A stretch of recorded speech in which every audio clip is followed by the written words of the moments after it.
And we are here. Hopefully, this is unmuted. I think it's unmuted. Yes, it is. It is. It is. Hello. Hello, everybody. Welcome to the stream. So, I know that a bunch of things kind of got in the way of this actual stream. But we are actually finally going to do the dating sim roulette, and the wheels spun and we landed on I Love You, Colonel Sanders. Full disclosure, I have played this before. It's absolutely ridiculous. It's hilarious. I might be able to finish it in one stream. Not sure. So, hi Kelly, welcome in. Yeah, I might be able to do this in one sitting. I'm not sure. So, hi Ikta. Welcome in. Thank you for the Judy redeem. So, and maybe it's fate that it landed on this because chickens, KFC. The fun thing about this game is around the time that it came out, I actually attended a marketing conference because my prior job I did public relations for the Air Force, and we went to a marketing conference. And so, funny thing, I actually met the marketing guy for KFC, and he was all into the memes. So, obviously, this was a meme game that they made, and they had a lot of fun with it. And it's pretty hilarious. So, chicken raid. I don't know. Oh, hold on. Why is that there? Hmm. Hmm. I'll have to do some stuff. Are y'all hearing the redeems? I can't hear them. If I hope y'all are able to hear the redeems because I can't hear them right now. So okay, cool. I just wanted to make sure. For some reason, the monitor and output is not working for me. On some things it is. On some things it's not. So I have no idea. But we are going to get started. I didn't want to start up the game just yet until I was ready, simply because of the fact that it has an intro, and it's kind of a ridiculous intro. So, let's see. Let's get started then. Let's head over to the gaming screen. And then we'll get myself put in the corner over here. Where's my corner? There's my corner. Okay. All right, we're in the corner. I put myself in the corner. There is a ladybug on my monitor. Go away, please. Thank you. Oh, there we go. All right. And let's boot this game up because, like I said, this introduction is very high energy and I wanted y'all to experience it. So let's go.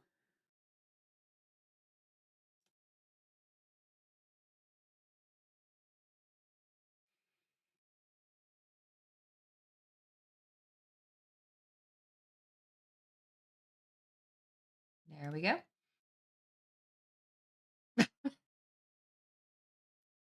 Very animu. Much wow.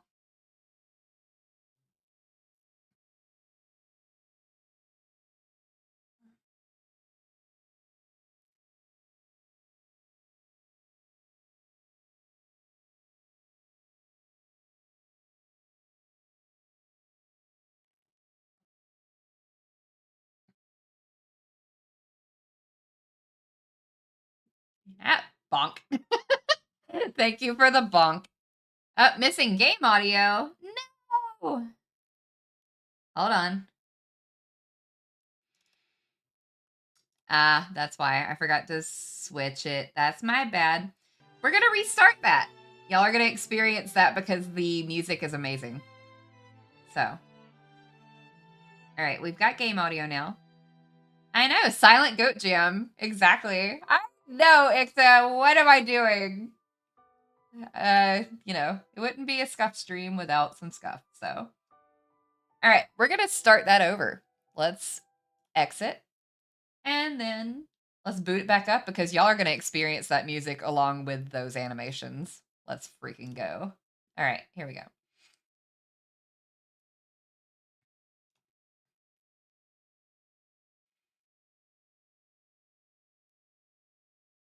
Here we go. Now you get to experience it.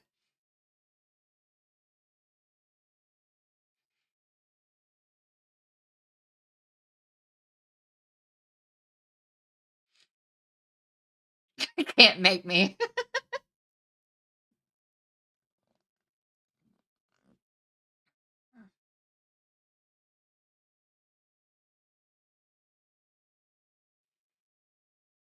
Heck yeah. Okay, there we go. Now we did it right. Let's go.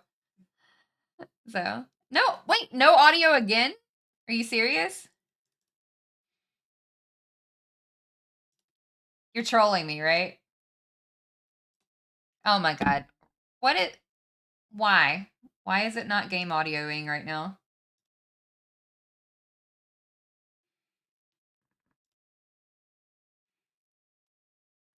Oh.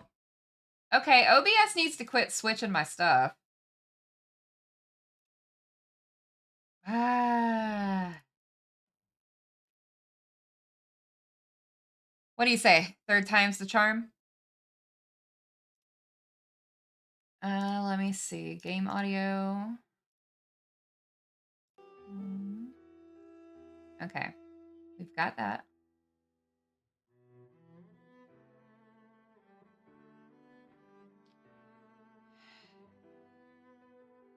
Yeah, it's set up on...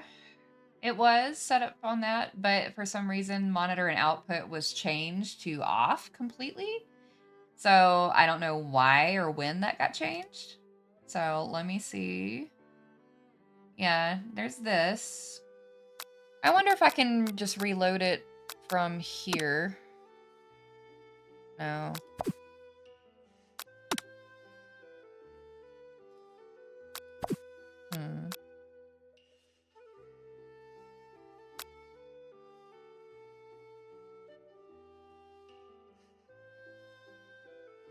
Well, that's a bummer.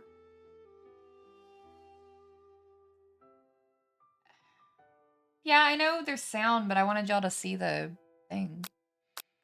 I wonder if it'll redo it if I do a new game.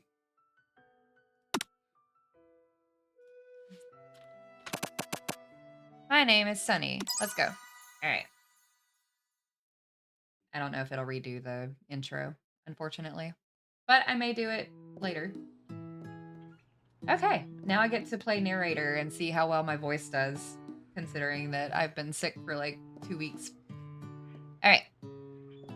You sleep softly as the morning sun casts a warm glow through the window of your modest student apartment. The world is peaceful and serene. You could stay in this moment forever. Or you could wake up. Now. Your first day of culinary school is no time to sleep in. Throw the clock out the window and stay in bed forever. We're gonna throw it. There we go. We slept through the school year and gave up on the once-in-a-lifetime opportunity to meet Colonel Sanders. The end. Game over already? You might not be cut out for this. Let's try that again. There we go.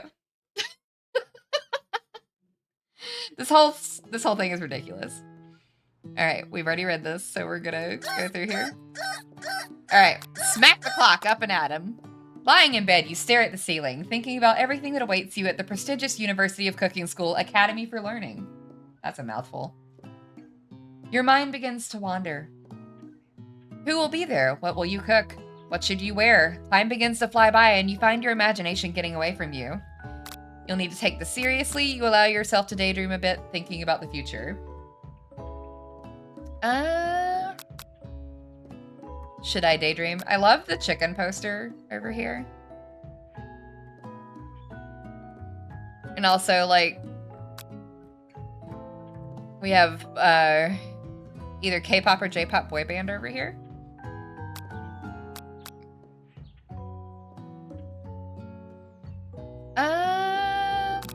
We'll take it seriously. I'd better make sure to arrive prepared for the first day. You bust through your morning checklist. Teeth equals brushed. Hair equals combed. Pits equals deodorized. Nothing can stop you now. You confidently grab a biscuit, strut out the door, and head off to class. Just what you needed to get your blood flowing. Those KFC biscuits, though. Look at this product placement. Look at it. Standing in the quad, you gaze upon the magnificent University of Cooking School Academy for Learning. God, that is a mouthful, and I'm going to struggle with it every time, I'm sure. Here comes your lifelong best friend forever, Miriam. She's the most adorably awkward person you've ever met, and you absolutely love her for it. Good morning, Sunny. Are you excited for the first day of the rest of our lives? Actually, because I sure am. Excited, a little nervous. Okay, a lot nervous. It's just that this morning I made breakfast for myself, but, well, when I ate it, I couldn't taste any love in the food. What if I'm not good? What if I fail? Classic Miriam, raised by MasterChef parents, she's always held herself to a very high standard. Ever since we were little babies playing together and you rescued me from that quicksand box, it's been clear to me that you're the most loving, caring person I know. You're going to do great. But without the University of Cooking School Academy for Learning's famous 3-day-only semesters, I'm afraid of being left behind and never catching up. I'm gonna attempt to do some voice acting. I can't promise anything, though. Oh no. I don't know.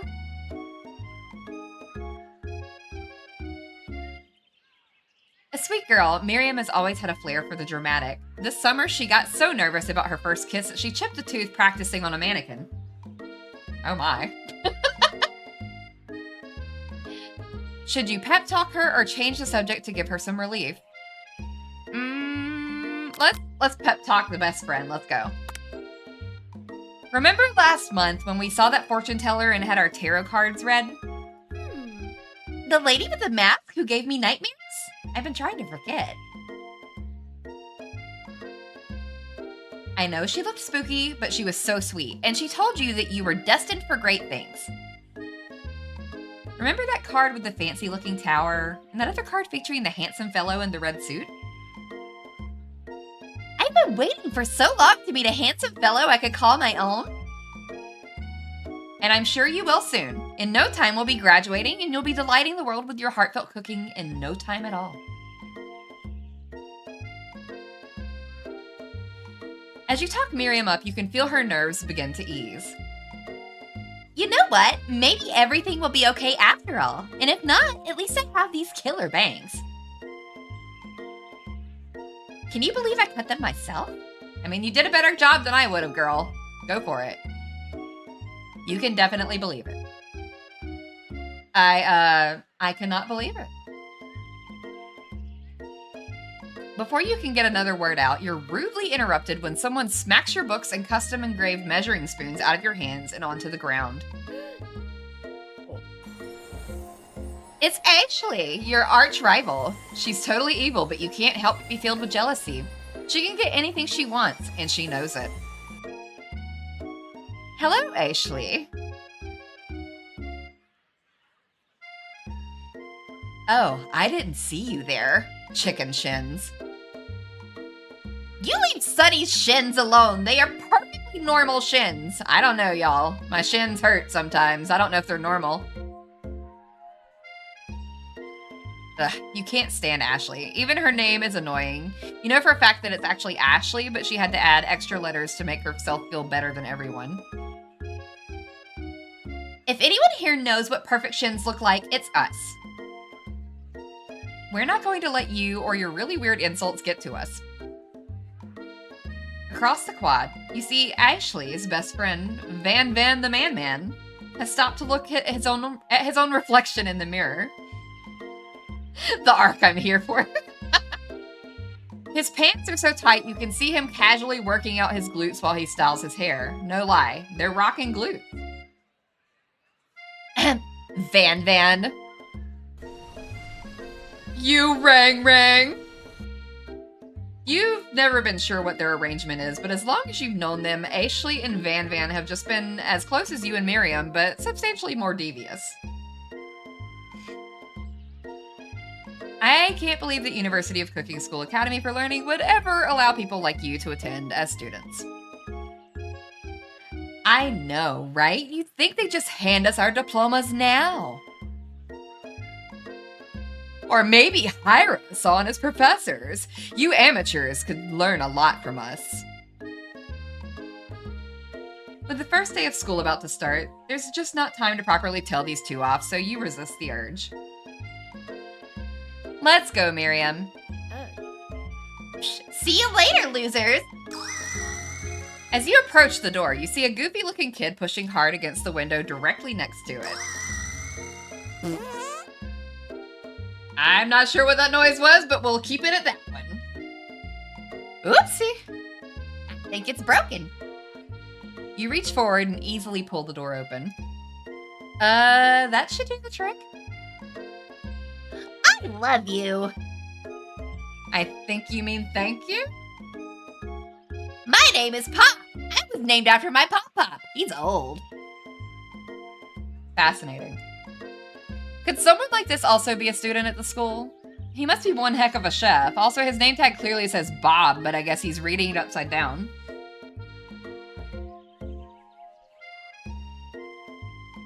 Hi, Pop. I'm Sunny. So, are you going to make me hold this door all day? Nope. And with that, the young man walks into the building ahead of you. Aww. Is it just me, or is he kind of cute? I think it's just you. You both shrug your shoulders before following him into the building. You stand at the edge of the room, unsure where to sit. Other students wander in and keep themselves busy chit-chatting. The Colonel's gonna get here, Skiv. Be patient, Chicken Man is on his way. Welcome in, Skiv. A scruffy-looking pooch takes his place at a podium at the front of the class. Adorable. Now, quiet down, everyone. Who is this unreasonably cute pup, and why is he in our culinary class? You must be Sprinkles, head instructor and CEO of UCSAL. Please, call me Professor Dog. I may be cute and little and fluffy, but I still demand respect. Woof! I don't know what voice I'm going to use for him. I honestly don't know. What? A cute dog is our professor? This is the best school ever. I guess only a dog's nose is capable of picking up all the nuances of fine dining. Out of nowhere, wind begins to rush around you as a swirl of cherry blossom petals fill the air inside the classroom. I'm chilly. Someone close the window. And then he walks in. There you go, Skiv. There's the Colonel. There's the man. There's the Chicken Man. You're immediately swept up in the aura of this new student and his remarkable goatee. Who knew anyone could be so handsome? Time stands still. It's him! It's... If it isn't my favorite student, Harland. Colonel Sanders interrupts Sprinkles. Sorry, Professor Dog, before he can finish his sentence. Please, call me Colonel. Colonel Sanders. A hushed murmur rolls through the classroom as Colonel Sanders walks down the aisle of desks. Suddenly, the room is sweltering. Sweat begins to bead across your brow. You feel like everyone is looking at you, and you're not entirely wrong. And this over here must be Sweaty Sweats a Lot. Maybe we should open that window back up before Faucet Pits melts into a puddle and evaporates entirely. Hold on just a second. Nobody talks to my friend like that. You two both know my name. We were in the same kindergarten class, and what is with all your really weird insults? Besides, when Sunny sweats, it's not gross. It's beautiful. Look at that shimmer. Thanks, Miriam? Question mark? You take a moment to clean yourself up. It's a good thing you didn't forget about that deodorant this morning. This classroom is hot, hot, hot.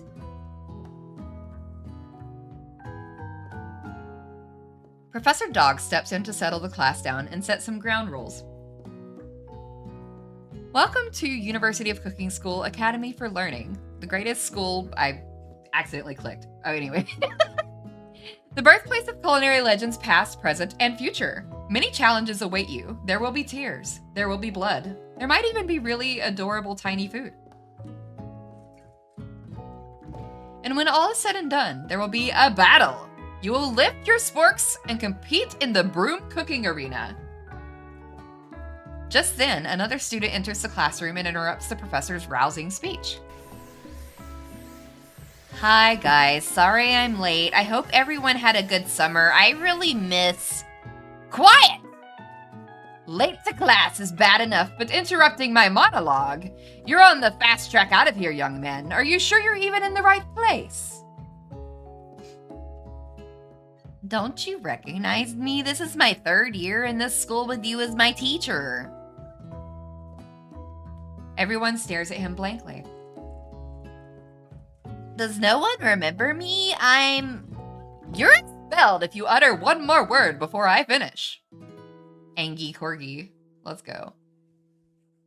Let that be a lesson to you, students, that tardiness is unacceptable. Even Clank made it here on time, rolling halfway across town on his tiny wheels. You turn to see the student Sprinkles is referencing, who appears to be some sort of industrial kitchen appliance. Aight. The class bursts into laughter. Oh, Clank, you rascal. Sprinkles walks in the classroom as everyone stands in silent obedience. When he gets to you, he lifts his nose into the air and takes a deep sniff. Your diet is lacking. Based on what I'm picking up here, you definitely need a multivitamin. You should be taking better care of yourself. I'm getting called out by a dog about taking my vitamins, y'all. Which, he's probably not wrong. So.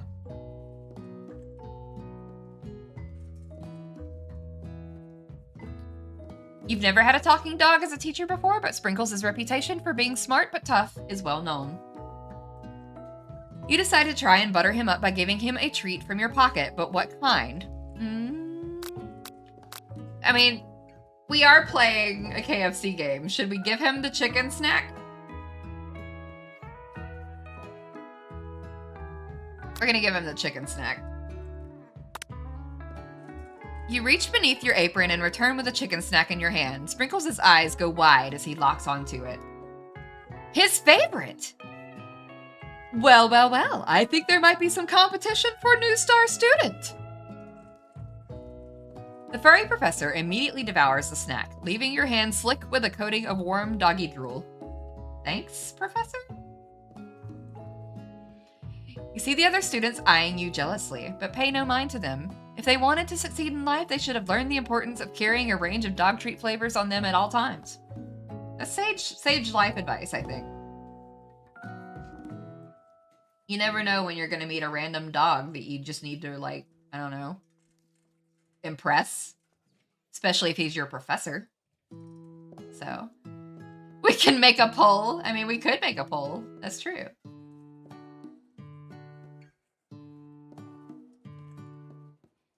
Settle down, young chefs. Take your seats and prepare to have your minds open to the amazing possibilities of culinary creation. A pole to dangle the snacks from, right? Right? Exactly. As everyone rushes to claim their favorite seats, you're left standing at the front of the room. Only 2 options remain. Hey, Sunny, there's still a seat here. It seems that no one has claimed the seat next to me, if you're interested. 2 good options, but which will you choose? All right. Okay. Do we want to sit by Colonel Sanders? Or do we want to sit by Miriam, our best friend? Are we trying to rizz up the chicken man? Is that what we're doing today? Are we rizzing up the chicken man?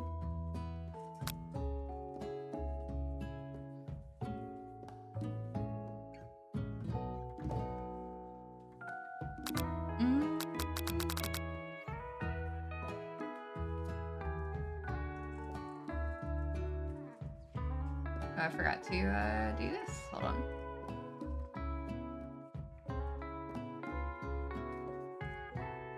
Just trying to see where my quick actions are.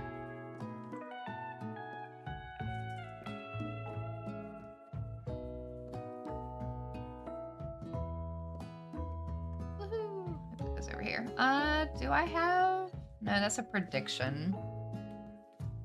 Here's a poll. All right.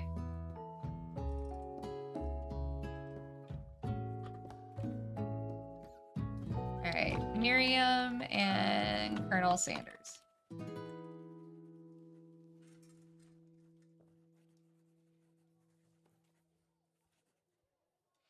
All right, we'll start the poll for a minute.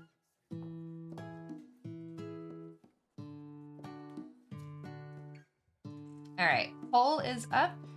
If y'all want to vote, do we sit by Miriam or by Colonel Sanders?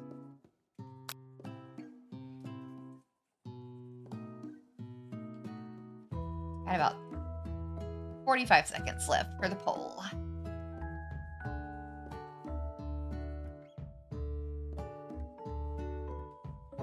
very chill music too.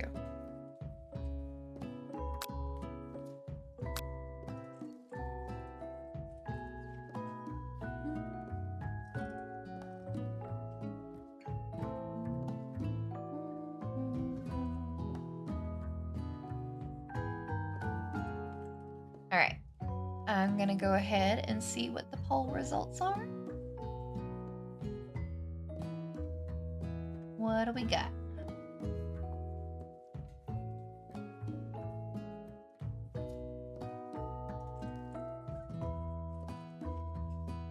Oh, is it not letting me?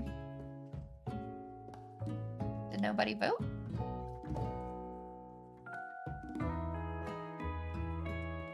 Huh. It's not showing me anything. Let me see. Oh wait, there's the results. What do we got?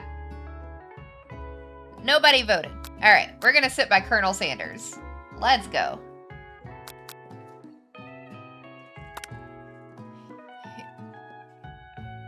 You move to take your seat by Colonel Sanders.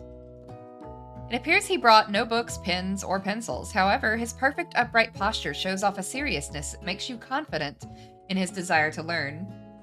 You were tabbed out, but you vote Chicken Man? Okay. Thanks for offering me this seat. I've only had 2 rules. Do all you can and do it the best you can. It's the only way you ever get that feeling of accomplishing something. That's so inspiring. A little off topic if you ask me, but okay. As soon as you've settled into your seat, the professor makes an announcement. Think fast, it's time for a pop quiz. Yay, a quiz about me! This incredibly important and surprisingly short quiz will tell me if you are ready for life at culinary school. Keep your knives sharp and your focus sharper. Here comes question number 1. If train A is traveling to point B and train B is traveling to point A, how important is it to wash your hands before cooking? Meh, depends. Extremely looking at you, Pop, and doesn't matter at all. It is extremely important to wash your hands before cooking. This applies in real life as well as in this game. Extremely looking at you, Pop. That's right. Forest is to tree, as chicken is to feather, night vision goggles, a slam dunk. You want to slam dunk a chicken? What? Forest is to tree, as chicken is to feather. That's right. What is the most efficient eating utensil ever created? Okay, this is KFC, y'all, so you know it's a spork. Or it could be a comically oversized fork, but no, it's a spork. Although a meat tenderizer is very useful, but we're gonna go with the spork. I mean, you don't eat with a meat tenderizer. I mean, I guess you could, but that seems a little bit, I don't know, just extra steps to be able to eat something. But okay, it's a spork. That's right. What food is best for a broken heart? So the options are anything as long as it is prepared with love and not too much salt, because we don't want to be salty, y'all. Camel meat. I don't think that's it. And then a pancake that looks like a silly face. I don't know. Option 1 and 3 are kind of like good for me, but I'm betting that it's option number 1, where it's prepared with love and not too much salt. That's right. Is Sprinkles a good boy? Camel meat. Camel meat heals a broken heart. Is Sprinkles a good boy? No. He's a talking dog that teaches at culinary school. He is the best boy, or yes. Obviously Sprinkles is best boy. That's right. Your total score is perfect score, 5 out of 5. What? Be honest, did you cheat? No, I didn't. You look up to see that Colonel Sanders has been watching you tally your score. He's impressed. I have impressed the chicken man. I know we just met, but I have to confess. I think you have a beautiful brain. Colonel Sanders said I had a beautiful brain, y'all.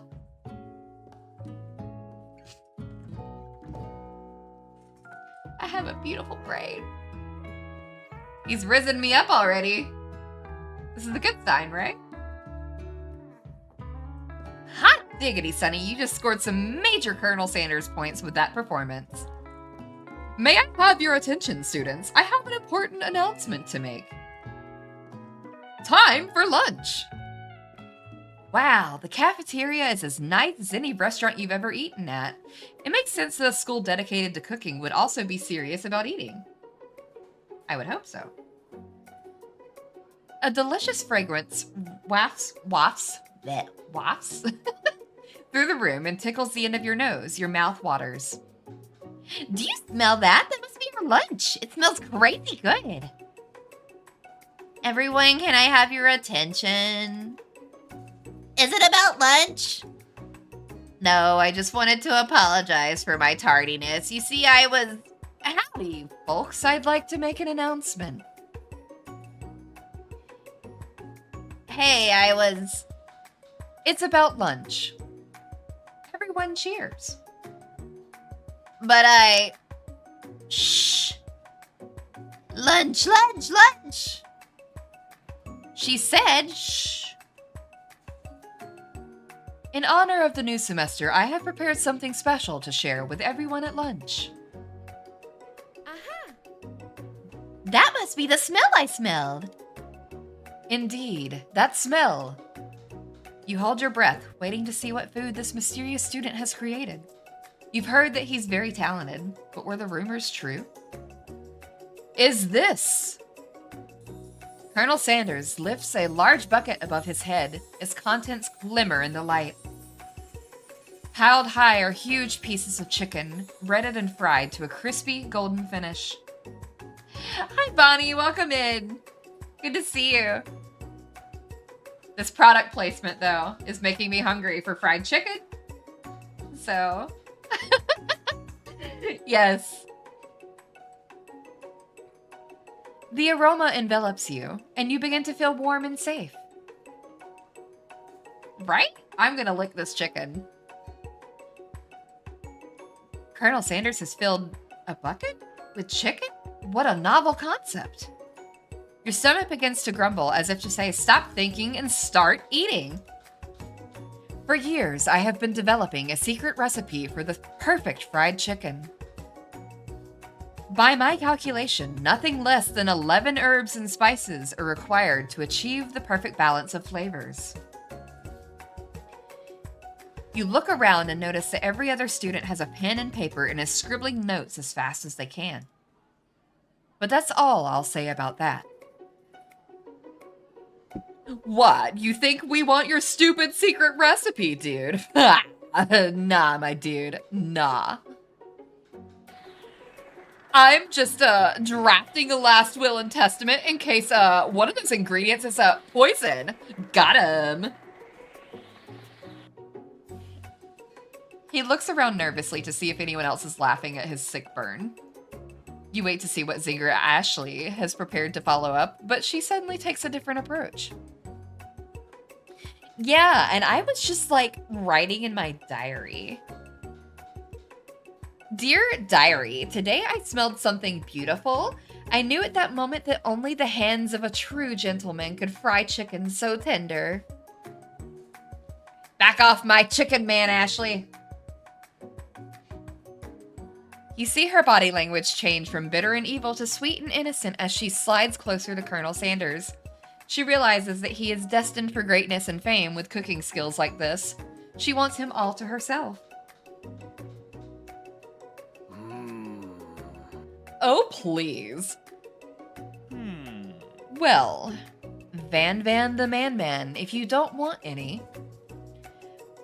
I'll take his. Whoa, hold on. I mean, I guess I'll try it. He takes one bite and his eyes grow wide. He starts contorting his face as he tries to hold in his pure exhilaration and act unimpressed. Easy now, there's enough for everyone. Please, my fellow classmates, dig in. You take one of the pieces of fried chicken out of this bucket and sink your teeth into it. It's amazing. Tasting Colonel Sanders' food transports you to another dimension.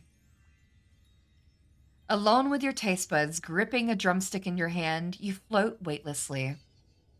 Let's see. Do I want to focus my mind and meditate on this moment? Try and identify every flavor. Savor the moment and everything that it tells you about Colonel Sanders' culinary heart, or swim toward the light. Let's see.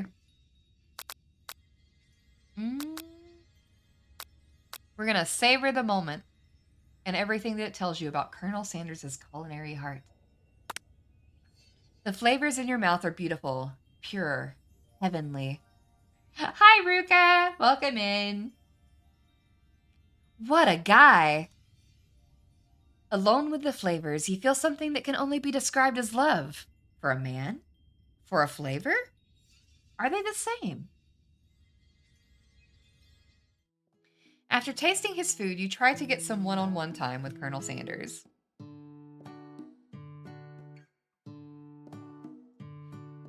You approach Colonel Sanders. Colonel Sanders smiles ever so softly as you approach. He stops what he's doing and allows you to break the silence. Colonel, I wondered if I could talk to you for a second? Anything for a fellow chef. What exactly was on that chicken? How bold to come out and ask. It's an idea I had for a new combination of flavors that will make me my fortune and establish my legacy for all time as I open a chain of highly successful fried chicken restaurants. No big deal. Oh no, he's hot! Yes, it is the KFC guy, Ruka.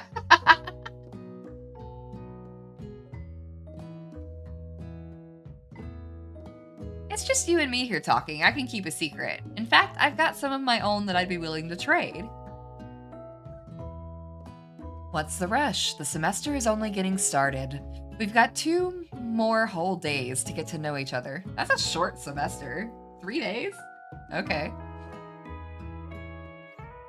He's clearly not going to give it up easily, but it doesn't hurt to be persistent. You know what they say about secrets, Colonel? Shouldn't learning be fun? Aw. You've got moxie, I'll give you that. Colonel Sanders looks both ways to make sure you're truly alone, then he leans in. You can feel his warm breath as he whispers. Just one ingredient, but you can't tell. I use, and of course it's redacted. It's something my great-grandmother taught me. Redacted? Wow. You'd never have guessed that. In fact, you're not even sure where you'd get some if you searched. While you're wrapped up in that huge revelation, you notice that Colonel Sanders has disappeared. While everyone else is still in the cafeteria, you decide to look for him. Great, now I'm stalking the chicken man. Let's go. You find Colonel Sanders outside, standing in the quad. Oh, it's you again. Howdy. Ads in about 5 minutes, y'all. Sometimes I like to come outside and look at the school buildings. I think about how my story will continue on after I've graduated. It sounds like you have big plans. I dare say, the biggest. I will leave my mark on this world. You can bet on that. Alone together for the first time, you figure now is the perfect moment to show your personality to him. Do I neg him to show my own strength? Wow him with a big idea to add an additional ingredient to really spice things up? Or be modest but thoughtful? We're gonna go modest but thoughtful, because I don't think Chicken Man would enjoy us adding another thing to his chicken.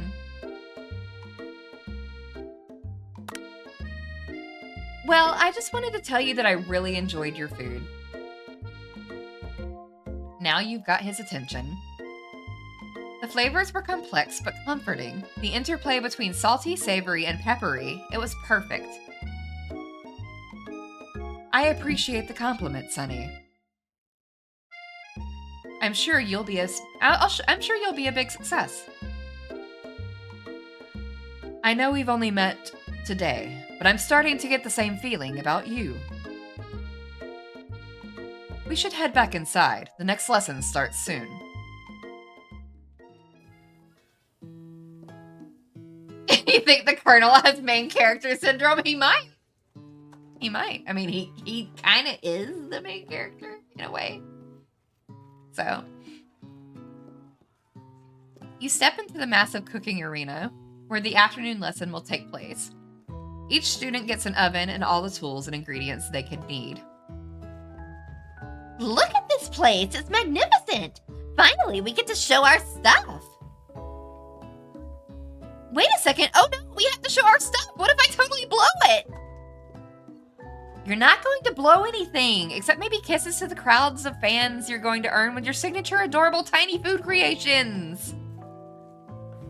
Welcome, students, to my cooking arena. For today's lesson, we'll be cooking with partners. Hurry up and pair off. Naturally, Miriam looks over at you, but unable to control yourself, you pounce on Colonel Sanders. I'm going for the chicken man, Miriam. Aw, no. Miriam, don't cry. Hey, Colonel, would you like to tackle this lesson as a team? A team of 2, that is. Me and you, if that wasn't clear. Want to be my partner? What a betrayal. Wow, I know, right? I betrayed Miriam. Aww. Sure, Sunny, I'll prepare our station.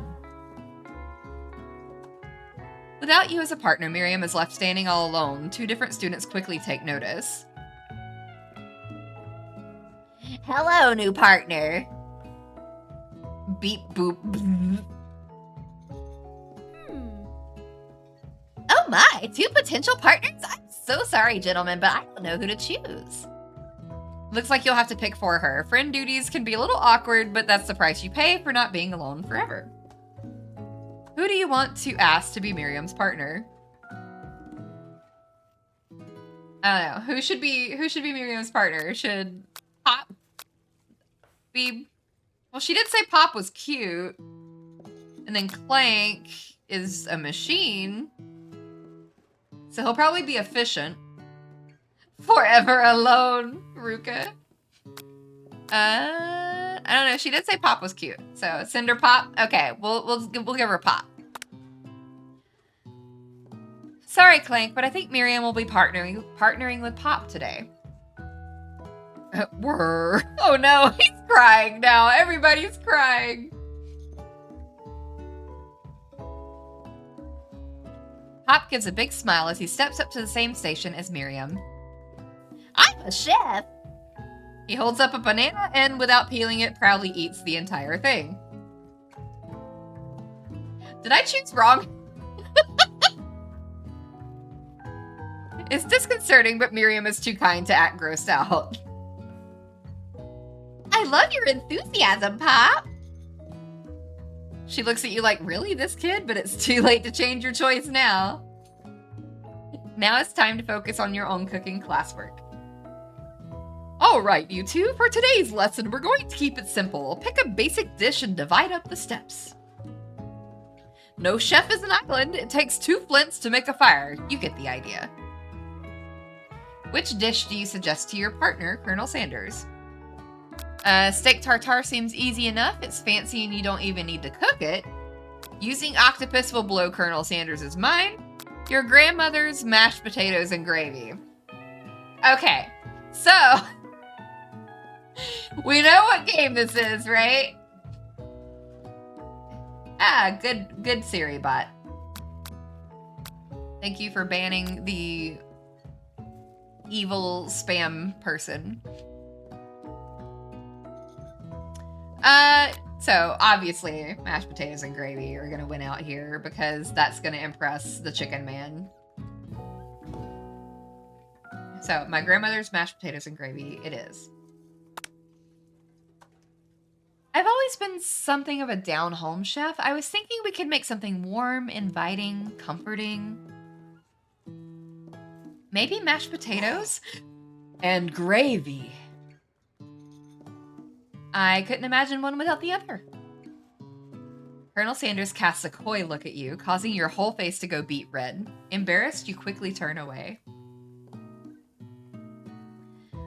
Go get the potatoes! No, please, let me. Picking perfect produce is a passion of mine. That was a lot of alliteration in that sentence, by the way.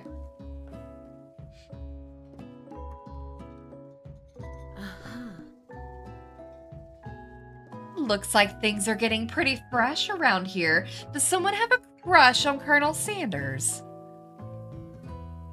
We're just cooking partners. Mind your own business. Sanders's heart is my business, and you'd better keep your fingers off of my man. You get the heck out of here, Ashley. Nah.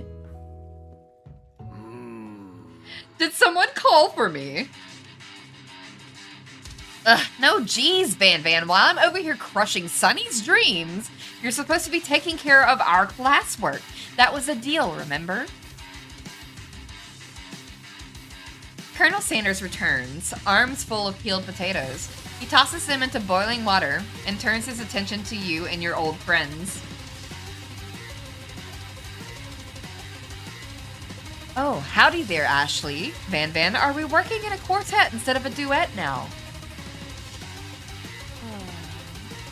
Actually, no. It looked like Sunny was struggling, so we offered to give them a hand. You know how it is. These young amateur chefs need a lot of mentoring. I was going to say, Colonel Sanders, maybe I could also teach you a thing or two about fancy food. Maybe one day you might be able to get up to my level. Doubt it. All right, we are in ads.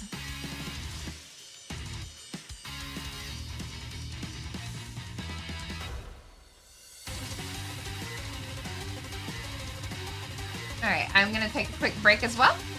We will be right back.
All right, we are back. I'm loving like the annoyed look on Colonel Sanders's face right now. So, okay.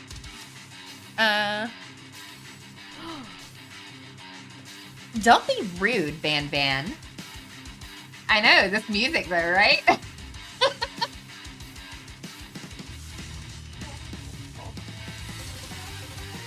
Personally, I have no doubts whatsoever about Colonel Sanders' ability to concoct creations worthy of admiration. After all, your fried chicken was quite spectacular. But Colonel, if you ask me, I think make a better partner for you than this thing that has positioned itself at your station. How dare she call me a thing? Don't you feel deep down that we cast complementary shadows? We fit together like a thigh and a drumstick. It just makes sense. He's annoyed again. Right, Rika?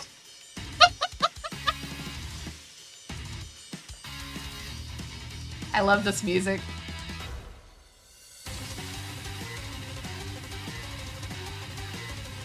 Nothing about this makes any sense, but one thing is clear. She's coming for Colonel if you don't watch out.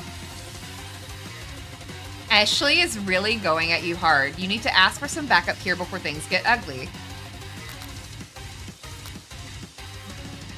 Okay, so do we turn to Colonel Sanders, the hunk of hunks, in our time of need?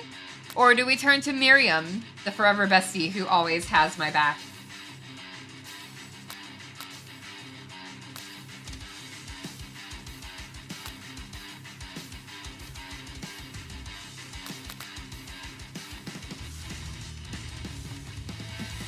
Music though.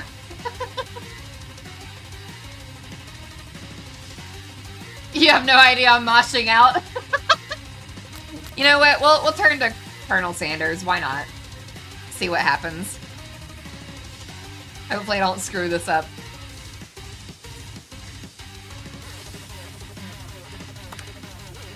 I'm here to learn and to express myself via my cuisine, not bicker with prima donnas. Partners were chosen at the beginning of class, so let's all respect the format, okay? You turn to Colonel Sanders to confirm that you're on the same page.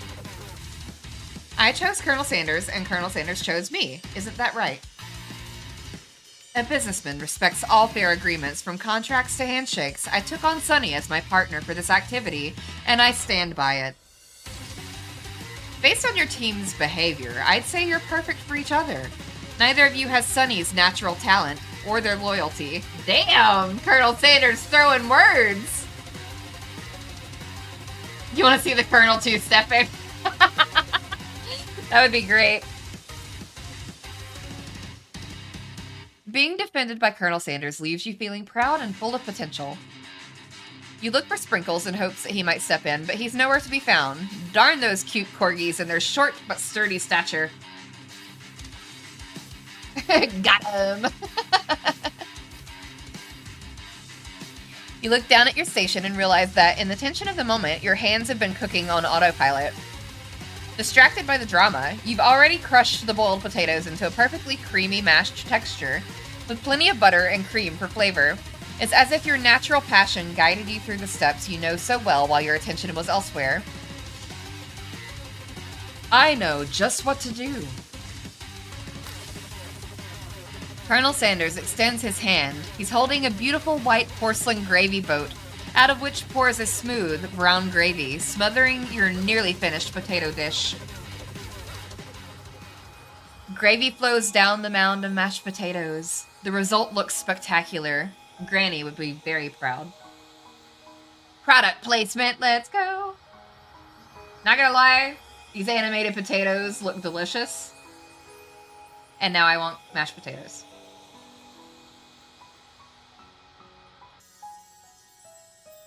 Colonel Sanders holds a spork out to you. You reach out and grab hold of it, but he doesn't immediately let go. The two of you stand holding the same spork, and for that small moment, all of the madness and pressure in this crazy world stops. We bonded over the spork, y'all. Your eyes lock. The moment is electric. Time stands still.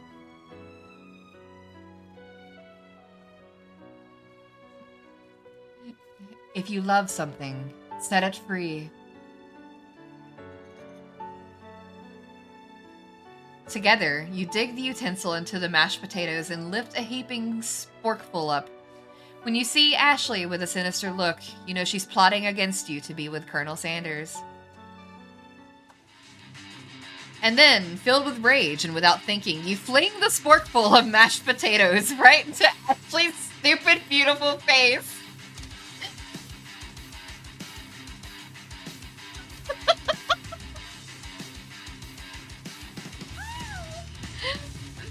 Van, do something! Do something!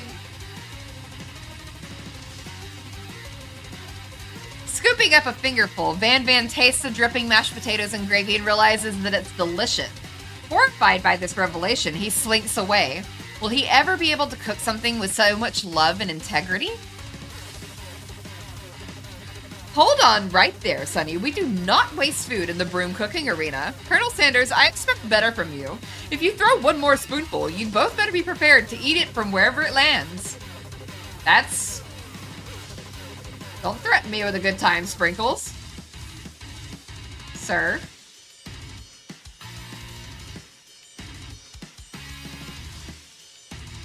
Can I have potatoes? Van rushes back over, a covered dish in his hand. Mashed potatoes with gravy? Pathetic! In just a few minutes, I prepared a full meal. Gaze upon my specialty, braised tentacle of octopus in my silky saltwater sauce, plated on a battle axe blade forged by my supreme chef ancestors. Ruka.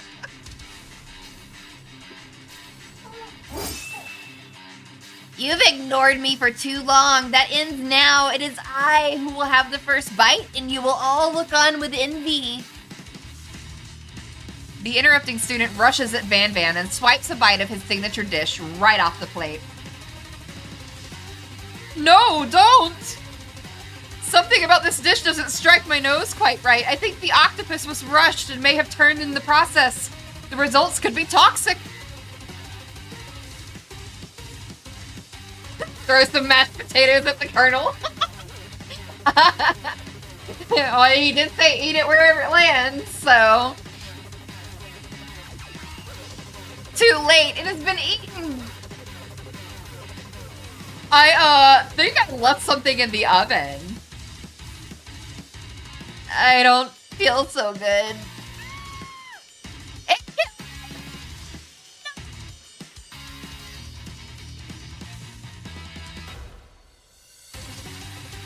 Everyone, step back! Don't take another bite! When you look back at the plate, the rest of it is gone. You notice the tip of the tentacle being slurped up in Pop's mouth.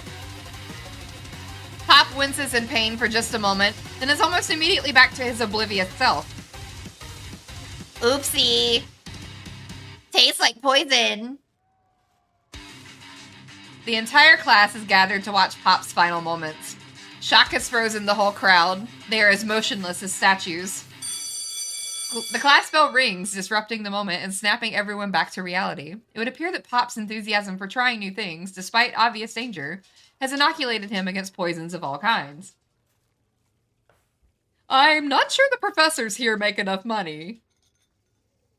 Hello? I just turned into a ghost over here. Alright, iTown, have a good night. I think you're going to a movie, so enjoy the movie. Have a good one. Seeing that you're shaken up by that really annoying student and all his nonsense, Colonel Sanders approaches you.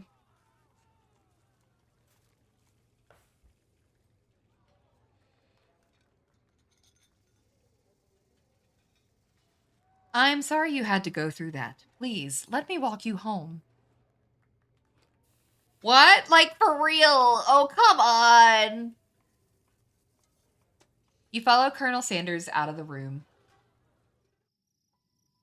At night, the school building has taken on another vibe entirely. It's dark and more than a little spooky. Colonel Sanders stands in the quad's neon glow and speaks softly. Those mashed potatoes you made in class today. Before you go on, I want you to know, they're not a great representation of my skills. I didn't even realize I was making them. They were amazing. Tasting them, it reminded me why I became so passionate about food to begin with. Colonel Sanders is getting choked up. Cooking is obviously important to him, in a way that you find inspiring. Now might be the perfect time to tell him you're developing feelings for him. Colonel Sanders? Yes, Sunny. Oh, hi, puppy. I'll take you out in just a minute, okay? Oh, my. Oh, sweetie? You okay? You fall over? Okay. Okay, well, let me take the puppy out, I guess. I'm gonna run a quick 3-minute ad to take puppy dog out. Yeah, I know, she wants out.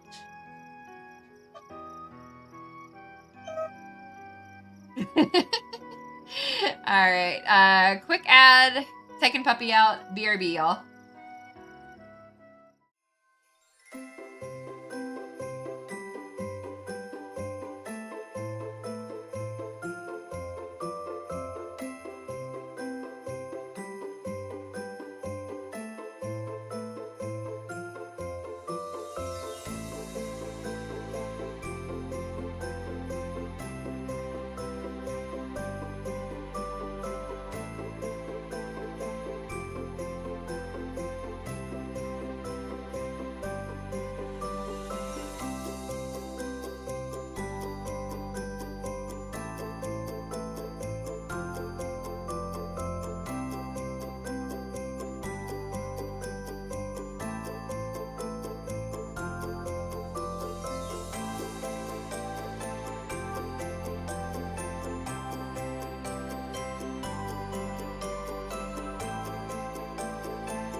And we're back. All right. So, I was about to tell Colonel Sanders my feelings. Maybe. Question mark. I don't know. There's something I need to tell you. Hold it right there.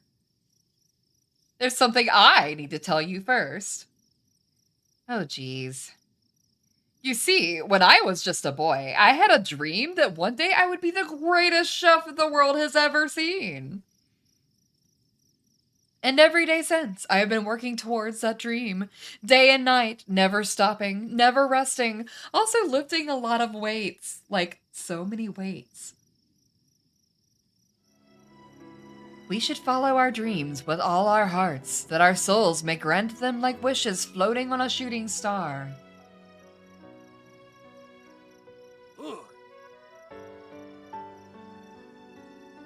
Hey, no, you... Shut up! I'm the one here to say inspirational stuff and be the star of the story. Are we forgetting that your cooking literally killed a guy? You can't prove that! I also saw you kill that guy. What was his name? Somewhere in the distance, you hear a long, sad sigh. Forget him. We're talking about me. Me. I'm the hero.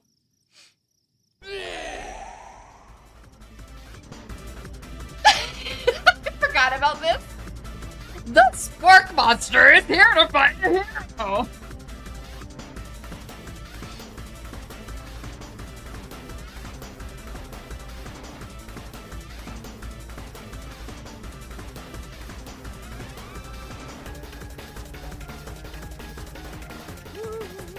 Ooh.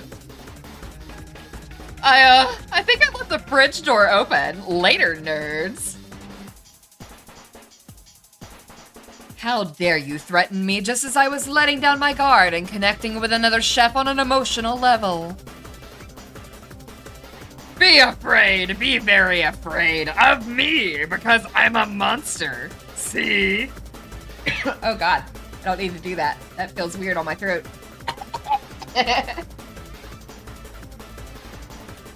The mashed potato love child took a turn.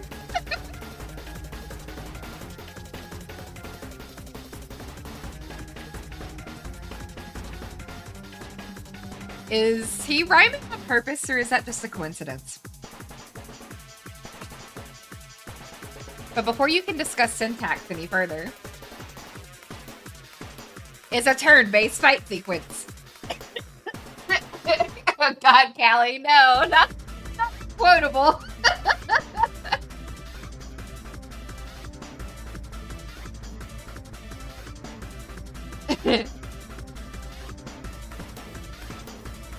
What will you do? Do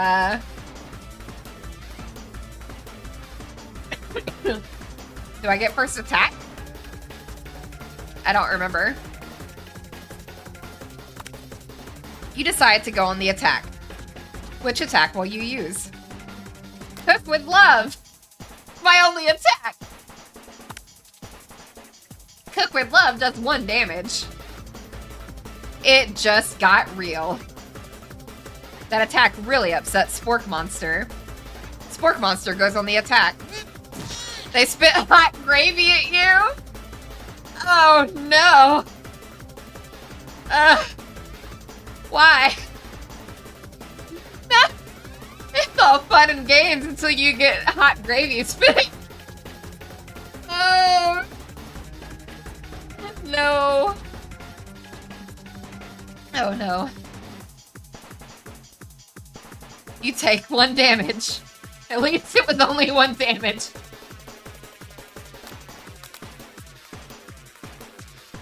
Attack. You decide to go on the attack. It worked last time, right? Cook with love. Cook with love does 1 damage. Spork Monster won't forget this. Spork Monster is really feeling threatened by your attack. Spork Monster focuses their mashed mind and draws in energy from Mother Earth itself. Oh god, is he doing a spirit bomb? They grow larger and more intimidating. How will you respond? Do we need to defend? I don't...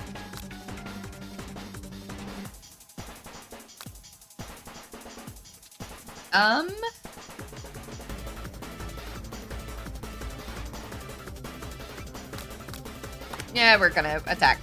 Which attack will you use? Cook with love! Cook with love does 1 damage.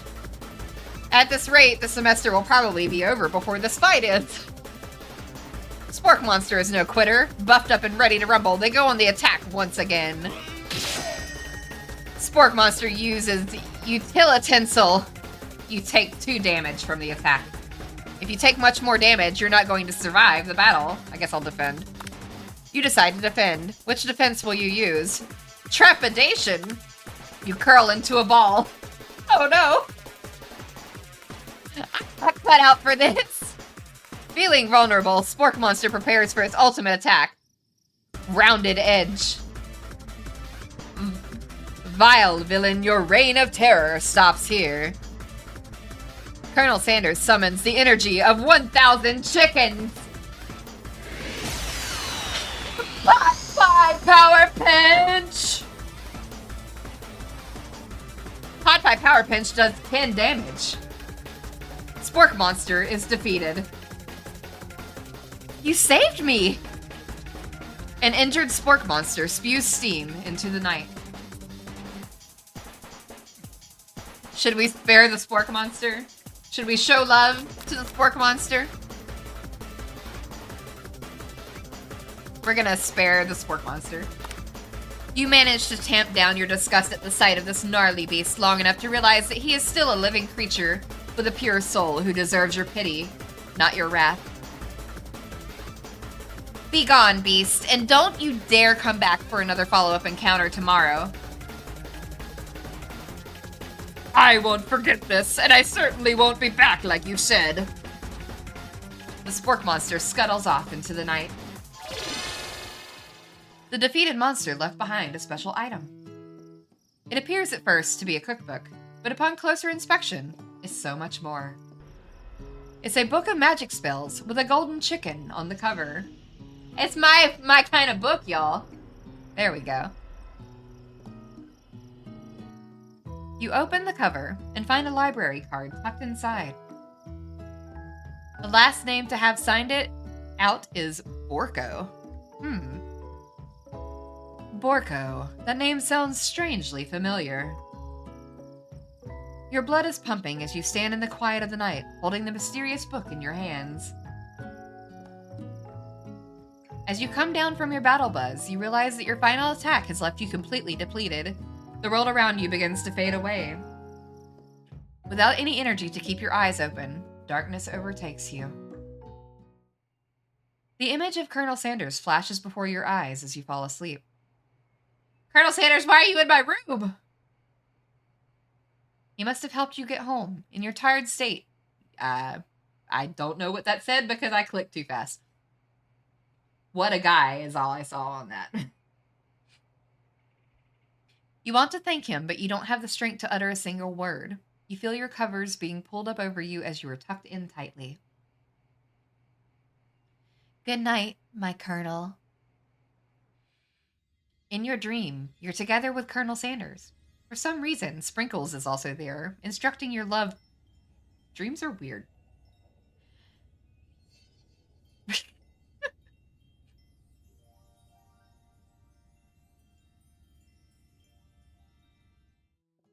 You awake on day 2 and attempt to process the wild visions you had. Were they memories or premonitions?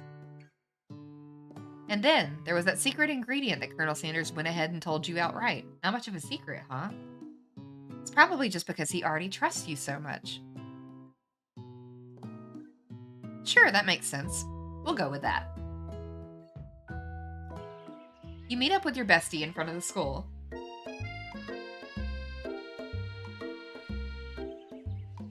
Before you can tell her about the encounter with the Spork Monster, she launches into a story of her own. Okay, I know this might sound a little strange, but I think I might be, I think I might be Pop. Like him? Like? I know, it sounds like it's moving too fast, but there's something about him. I like him. Like him. We got to talking after class, and he's actually a totally sweet guy. Not only that, but he's really smart. He told me all kinds of stories about Colonel Sanders. Did you know that Colonel Sanders enlisted in the army when he was only 3? Not only that, but he founded a special unit of super soldiers who all wear the same hats just because he put a hat on one time and thought it looked super cool. But Colonel Sanders doesn't even wear a hat. He wears a ribbon tie. Either way, maybe it'd be best if you took it slow with this new boy like I am with Colonel Sanders. You and Colonel Sanders? The coolest guy in school? The most famous student to ever attend University of Cooking School Academy for Learning? You're a thing now? We definitely connected yesterday. Sure you did. You're great. Why wouldn't he be into you, I guess? Laughing at the implication that you and Colonel Sanders might be a thing is definitely not cool. You are great. You have an idea about how to prove that your love is real. Well, if he's not into me, why did he tell me one of his secret ingredients? Your bestie's eyes light up. A secret ingredient? Yeah, I just said that. A secret ingredient. Is there a dramatic echo in here? Miriam checks to make sure you're alone before continuing. So, this summer, while I was on vacation with my family, a lovely man approached me in the botanical garden where I was wandering. This can't be good. He told me all about his passion for spices. Secret spices. The man even gave me some to show me what he meant. He said it was a powder created from super duper rare dried flower petals, and that if I did him a big favor, I could have some of my own. Please, Miriam, don't tell me. So I filled my suitcase with them and brought them home. He was so nice. He met me at the gate when I arrived. Later, when I cooked with them, a very strange feeling came over me, and the flavor was unlike anything I'd ever tasted. I think you're being very liberal with the meaning of spices here. Whatever. Anyhow, we both share an interest in cooking, so we've stayed in touch, you know, like pen pals. I bet he would love to know more about new spices. Well, I'm definitely not supposed to share Colonel Sanders' secret recipe. And besides, I only know the one ingredient, so I doubt I'd be much use to anyone. Please, please, please. It would mean the world to me. No one has to know it came from you or from Colonel Sanders. What do you think? Should you protect Colonel Sanders' secret or share it with your bestie? I am going to make up a fake ingredient. Because why would I do that to Colonel Sanders? He trusted me. Sorry, Miriam. You quickly think of a fake ingredient name. I don't know. How about... It was Newt. I know it sounds like some kind of witch's potion, but what can you do? Eye of Newt. Wow. Her eyes light up imagining such a thing, and you figure that you've satisfied her curiosity and she'll move on. However, she immediately turns around and does some thumb typing on her phone that you can't quite see. That's probably not good. Before you can ask her to confirm that she was definitely not texting secrets to other people, you're interrupted. A wind rushes in. Cherry blossom petals fill the air. It's Colonel Sanders. He's arriving at school. Stand back and admire his majestic glory, or run to him. We'll just admire his majestic glory. I don't want to seem too, like, I don't know. Colonel Sanders' horse is truly a thing of beauty. Without ever acknowledging that he's being watched, he does a short horse dance before dismounting with a flourish. He then slaps the beautiful creature gently on its rear, sending it running free into the countryside. You are so struck by the sight of him that you lose the ability to speak coherently. Oh, I didn't realize anyone was watching. Don't worry, he knows his way home. You attempt to compliment Colonel Sanders, but the words don't come out exactly right.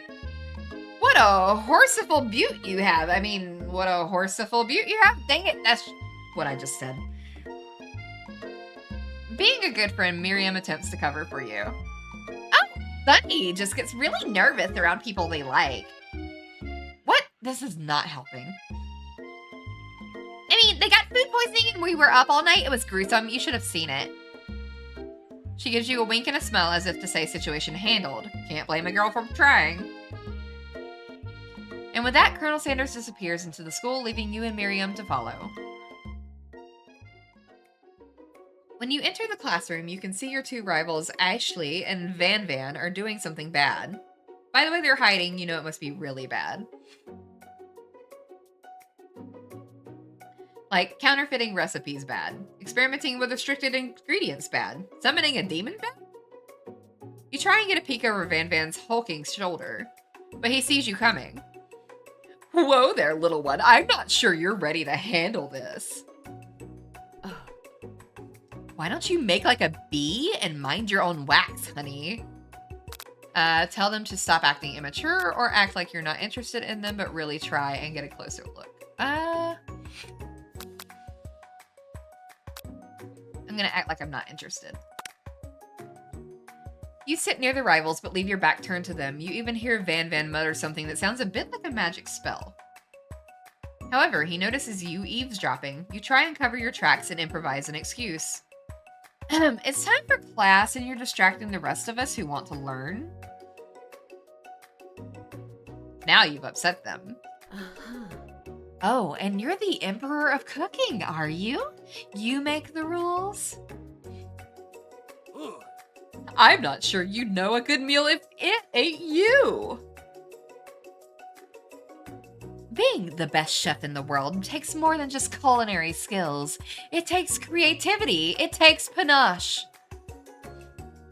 And it doesn't hurt to use a little evil. You finally get a look at what it is they were hiding, and you instantly recognize it. It's a book, just like the one you found after your encounter with the spork monster. That's the same book I found last night in the quad. Ashley immediately elbows Van Van, who hides the book behind his back. Oh. I don't know what you're talking about. That book is a family heirloom, and its contents are secret. You notice that they haven't been studying the book. They've got Pop pinned to the wall, and they're tossing potato skins at him as he tries to catch them in his mouth. Thank you, Zero. I'm sure if I wasn't as stuffy, it might be a little bit better. We're playing! Before you can dig in any further, you're interrupted by the arrival of more students. Let's celebrate. It's almost time for class. Yeah, this is me nerfed right now, because, like, oh god, like, I tried doing something earlier, and, like, I ended up coughing. So, before you can dig in any further, you're interrupted by the arrival of more students. It's almost time for class. Beep, beep.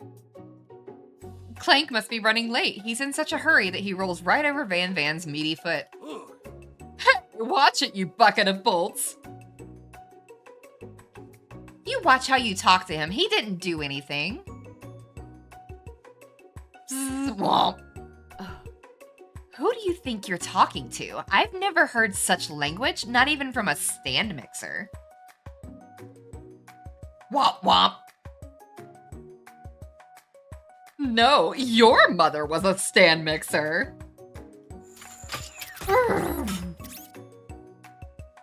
Van Van jumps to attack Clank, but Clank shocks Van Van, sending him flying across the room. Protect me, Colonel Sanders. These crazed men are about to come to blows. I think it must be over me, but I'm not interested in either of them. Ashley's tone has completely changed in an instant. She bats her eyelashes at Colonel Sanders. Surely he must know that this is a ruse, right? Gentlemen, get a hold of yourselves. Save it for the arena, at least. Or don't. Honestly, what do I care? I've got lofty career aspirations to focus on.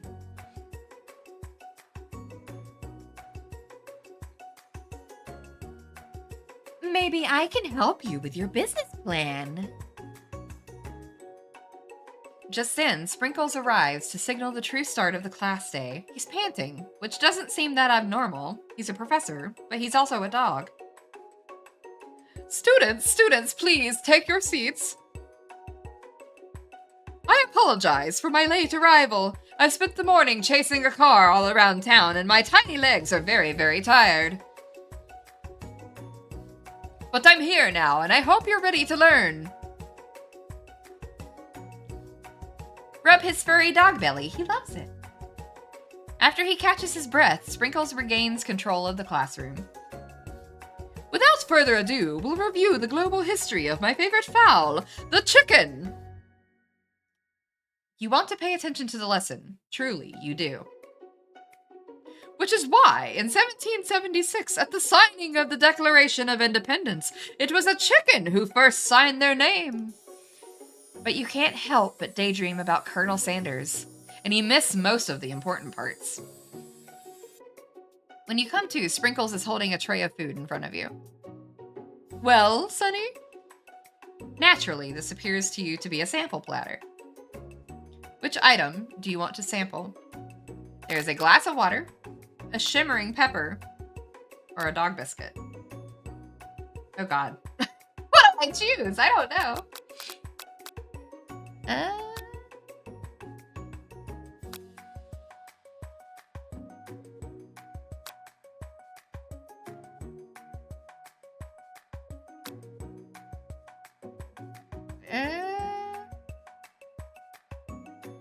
We'll do a pepper, I guess? I don't remember what to do on this one. A brightly colored pepper stands out from the other items. It sparkles in a most eye-catching way, so naturally you reach out, grab it, and eat it right away. However, your body is not prepared for the heat. I love the expression on Sprinkles' face right now. The pepper has triggered an intense spice hallucination. It feels like forever as you trip through the universe. I'm tripping on peppers, y'all.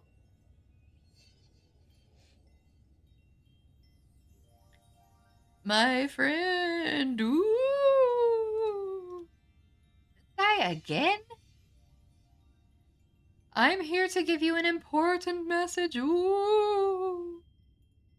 You must avenge my death and fulfill your destiny. All you must do is... I was saying, to fulfill your destiny, all you must do is... Sorry, I think I've still got some spice stuck in my throat. It's fine, I'll work through... to fulfill... the prophecy! You must... You feel yourself begin to regain consciousness. Aw, man. You come to and find everyone is staring at you. That pepper was the last of its kind on Earth, and now it's gone forever. You think to yourself, geez, I should pay better attention. We all make mistakes. I'm sure he'll forgive you. Someday? Come on, it's time for lunch. Before anyone can relax, the cafeteria lights dim. And your rivals enter to make a dramatic announcement. Today's lunch will be prepared via timed competitive cook-off. The level of theatrics with these two is off the charts. Demand that they stop wasting everybody's time, step up and tell them you're on. We'll say you're on, whatever. A bit of lunchtime competition, huh? Count me in. If I have to wipe the tables with you fools before I set my lunch down on it, then so be it. I'm not the fool, you're the fool, fool! Good one, Van Van. I like your gumption, Sonny. I'll be watching your performance. Just as things reach a boiling point, Sprinkles steps in. Surely he'll put a stop to this madness. Now, students, please settle down. This is a lunchroom, not a sporting court. Finally, a little sense. You breathe a sigh of relief. At least not until we turn on the timer. Just then, a huge light blasts you in the face, flashing the words, timer ready. That's what I'm talking about. Arrgh! I stand corrected. The hard way builds solidly a foundation of confidence that cannot be swept away. And that's an original quote by me, in case anyone was wondering. I hope its message lifts you to victory. Like a diamond, I was formed under pressure, and now is my chance to shine. I will defeat you myself.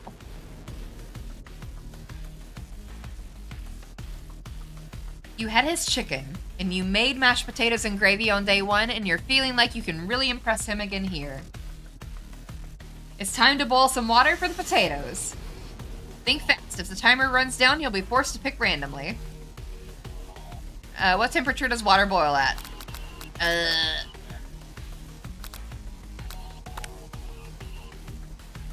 That's right, but how would you have ever gotten into the school without knowing that? Alright, winner gets to rub my furry belly. Let that enticing offer motivate you. You're going to need to season this chicken before you cook it. You don't know Colonel Sanders' recipe exactly, but you have an idea. It was 11 herbs and spices. That's right. You might not know all of the ingredients yet, but at least you're headed in the right direction. Tail wagging intensifies. Now that you've got some basic steps going, it's time to elevate your craft. What state of mind offers the most flavor? Gratitude. That's right. You must never take this opportunity for granted if you hope to succeed. Your classmates are rooting for you, but Ashley is simply stronger and faster than you. You'd better pick up the pace if you want to survive. When you were a child, your father told you to never forget where you came from. Every day you meditate on his advice and draw energy from that place. Now would be a great time to harness that energy, so where does it come from? A small town where big dreams are born. That's right, this is your shot and you're not going to miss it. Arr? You try to shut out the noise of the arena and focus on your cooking. What is the sound of success? Sizzling. That's wrong. Don't make me get the spray bottle. Oh god, sprinkles, not the spray bottle. Next question. You notice Colonel Sanders out of the corner of your eye. I believe in you, Sonny. He's actually cheering you on.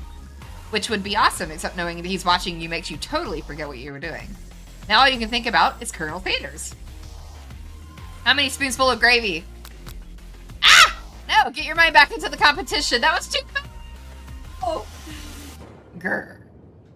You were stranded on a desert island with only one dessert cookbook. Which one do you take? What a hunk. Oh my god. I am so distracted. I know, right? You know what? Shouldn't you be focused on the challenge? You're falling behind. Sorry, I broke character there for a second. I forgot the question.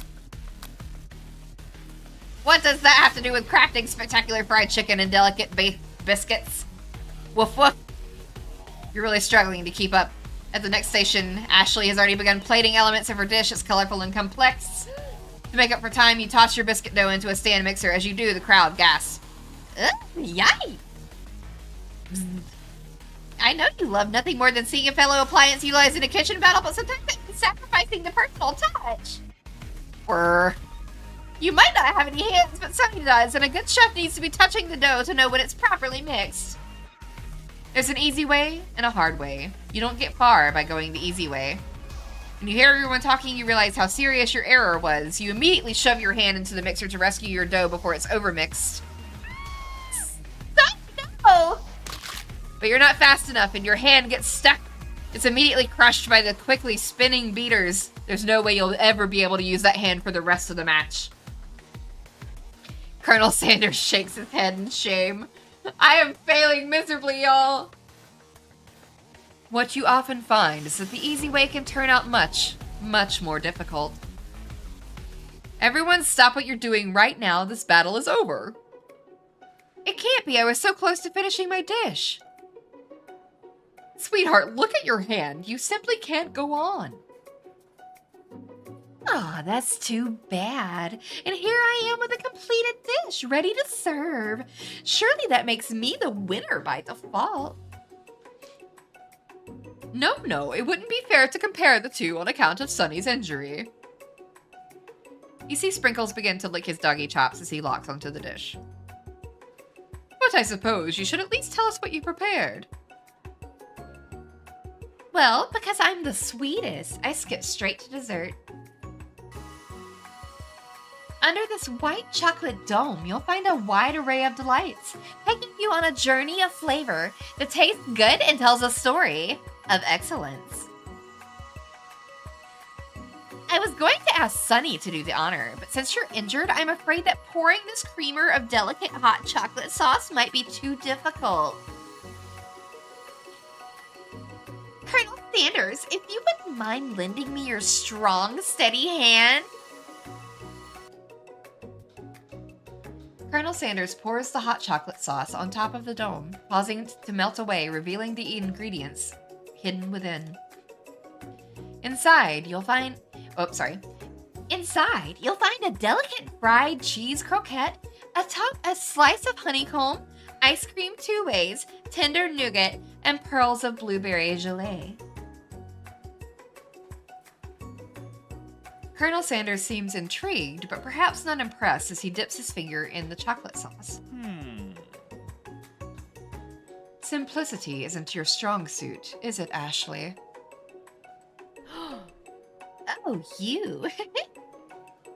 As he places a sauce-covered finger into his lips, Ashley leans over and whispers something into his ear. A dab of sauce sticks to his mustache.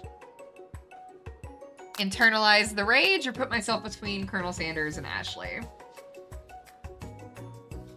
I will put myself between them, why not? You reach out with your apron to wipe the sauce off his glistening face. Colonel Sanders recoils and brushes you back. Oh no, I messed up!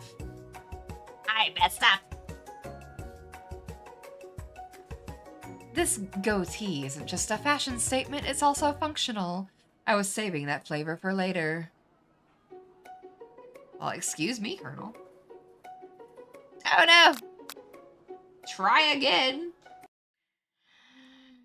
Game over, no! Okay. Alright, we're gonna skip ahead.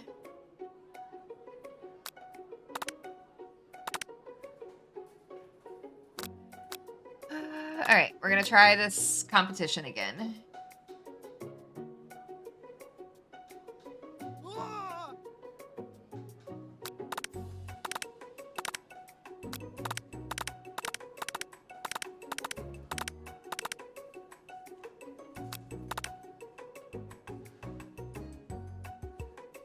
Alright, what's the point of a skip button if, like...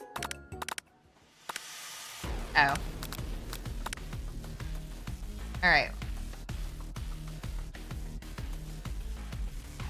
11.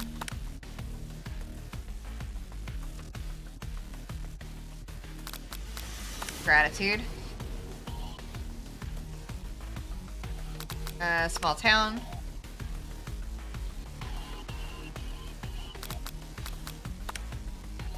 Okay. Silence, I guess?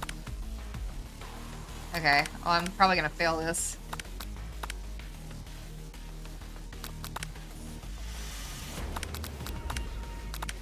Yeah, it's gonna make me fail it again. Hold on, what is...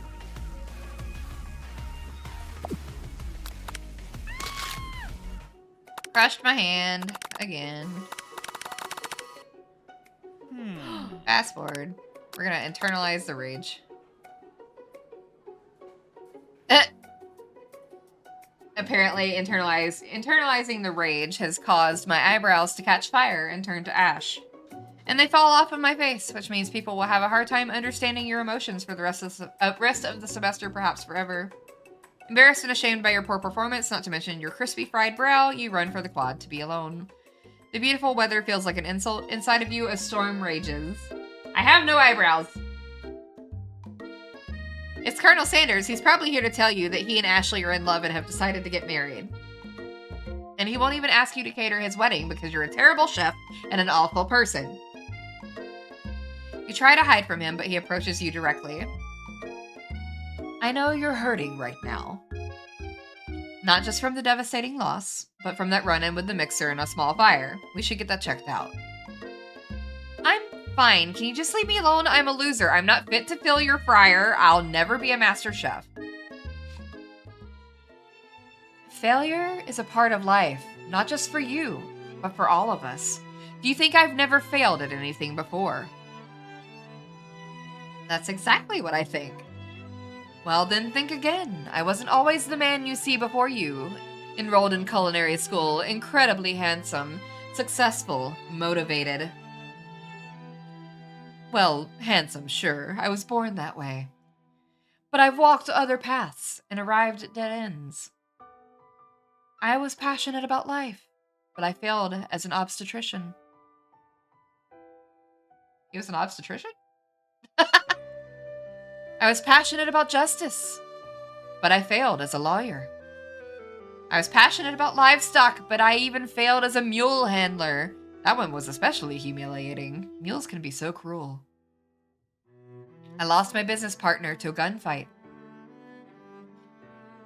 I didn't know. People see my delicate ribbon tie and my well-kept beard and assume that I've got it all together, which is true now, but it hasn't always been. Sounds like this guy could really use a hug. I resolved then that I was going to amount to something. No amount of hours, labor, or money would deter me from giving the best I had to give. As Colonel Sanders changes focus, you can see something ignite inside of him, a burning passion. One has to remember that every failure can be a stepping stone to something better. My new dream is pure, it's honest, it's something that a humble man in a crisp white suit can be proud of. I will create a new chain of chicken restaurants that will bring joy to the entire world and make up for my past misdeeds. Yay! Just as your moment grows intimate, you're interrupted by a threatening, shadowy presence. Battle scarred from the night before, you prepare for the worst. It's the Spork monster. Borko?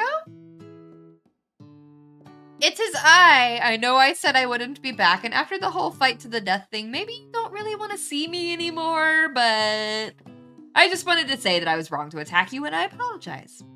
I know what it's like having to always look over your shoulder. Monster problems, am I right? Aw, thanks, Borko. I'm glad there are no hard feelings. Getting jumped by a giant creature in the dark of night can really rile a person up. I also want to apologize for the way I switched right into attack mode. I know that you're strong and cooking school can put a person under a lot of stress. I actually used to go to this school. I wasn't always a spork monster, you see. I don't believe it. You were a human once? Well, no. I was a golden retriever. But I was still a student, until one day some mean kids with a magic spellbook cast a dark enchantment on me, and I was forever transformed. A magic spellbook? Precisely. I had procured a copy for myself, but somewhere along the way I've lost it. If you find such a book, I beg of you, respect it.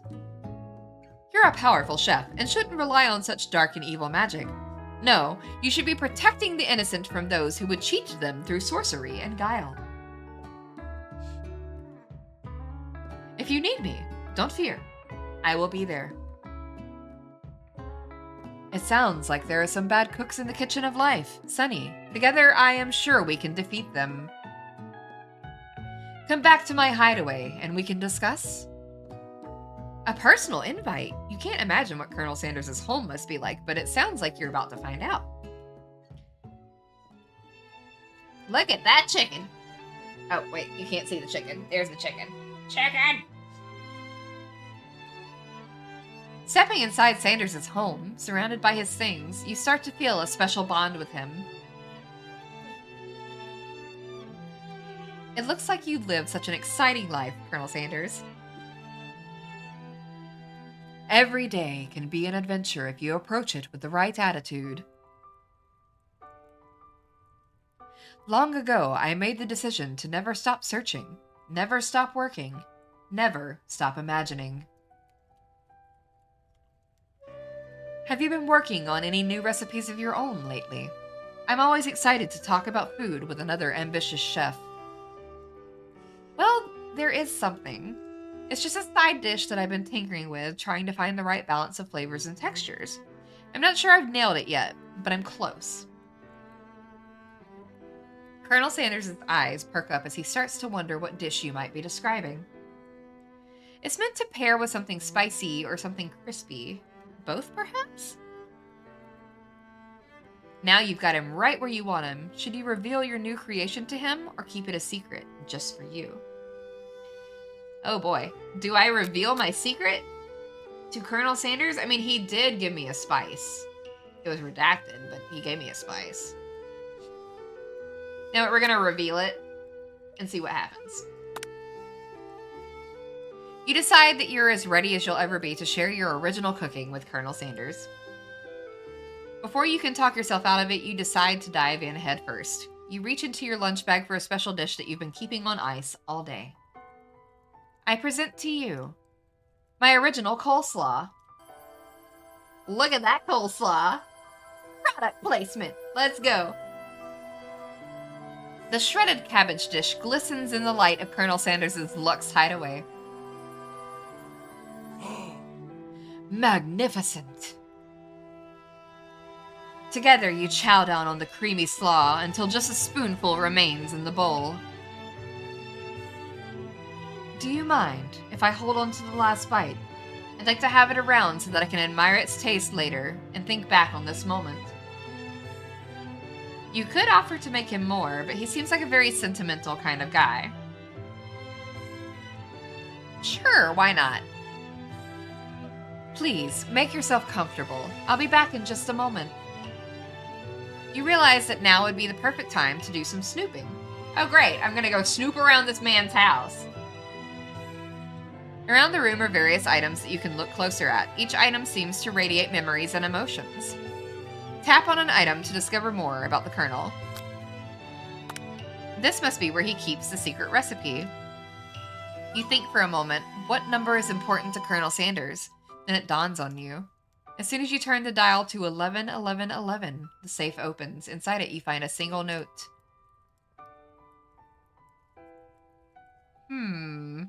Can chicken be prepared sashimi style?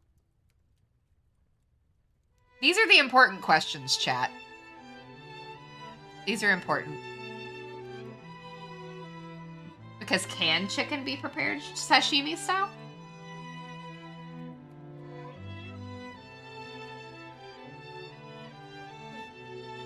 Alright.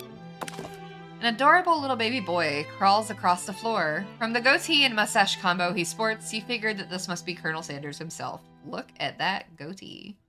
That, or maybe it's the drumstick that he seems to be waving like a rattle. Who frames a baby picture of just themselves? Probably the same type of person who would make their own face the logo of the company they founded, am I right?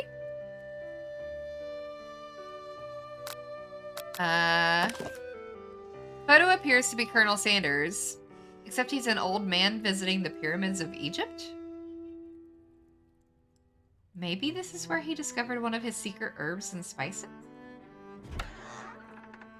Tap on an item to discover more about the Colonel. Okay, so... one of the frame photos shows an old man who looks a bit like Colonel Sanders standing with a friend. They hold fried chicken drumsticks and appear to be cheersing them. I don't see drumsticks in this picture, y'all.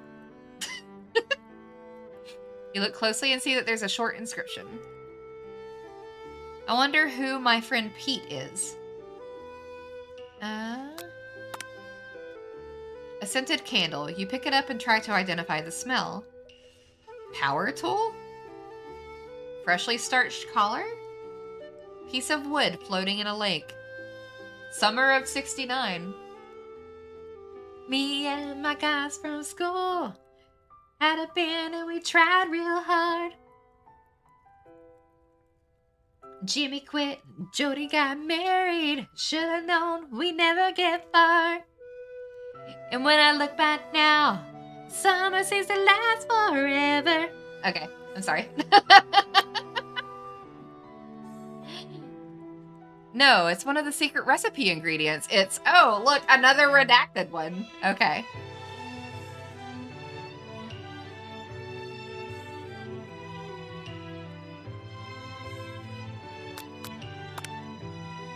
A lock of silver hair is woven through the teeth of the comb.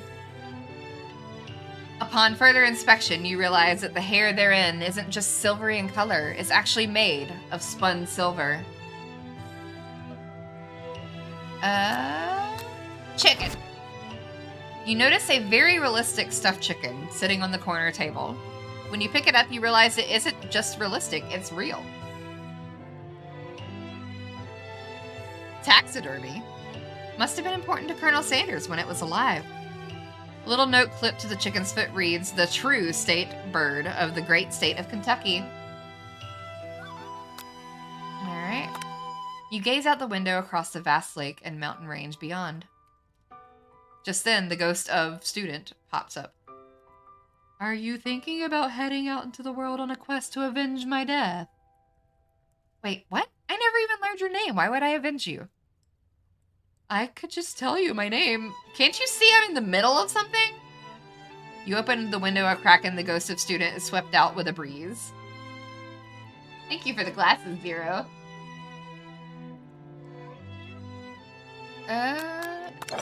You take a closer look at the large urn sitting on a nearby pedestal. There's a plaque on it. It's dusty, but when you wipe it off, you can read the inscription. It says, "Here lie the ashes of all my past career and business failures." His name is redacted. Right? Poor guy. Okay. I think I've gotten all the shiny except for the door. You open the door to Colonel Sanders' closet and find a row of his signature white suits hanging within. You take one off its hanger and try it on. The jacket is a bit big for you, but it's soft and comfortable. You give yourself a deep hug, breathing in his scent. Look at all those chickens! They say that home is where the heart is. Is this what they meant? Before you can look any further, you hear Colonel Sanders returning. He has a new dish that he has been working on, and he wants you to taste it. You try to act casual until he asks why you're wearing his jacket. Aww. I don't usually loan those out, but I must say it does look good on you. Oh crap, the jacket. You forgot to take it off. You decide that now is your moment and make a big move. You tell him you're cold. You fess up and tell the truth. Oh god, I don't know which one to do.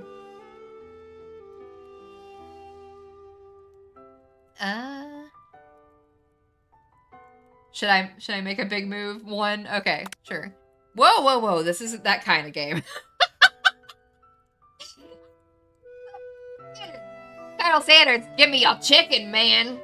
Give me that chicken. Not that we blame you for trying. But still. Oh no! Alright. Well, it's gonna restart. It's probably at this hideaway, so.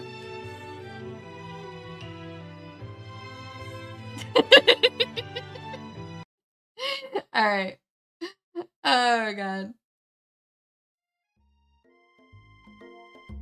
Oh, me. Fast forward. We skipping. Spork monster.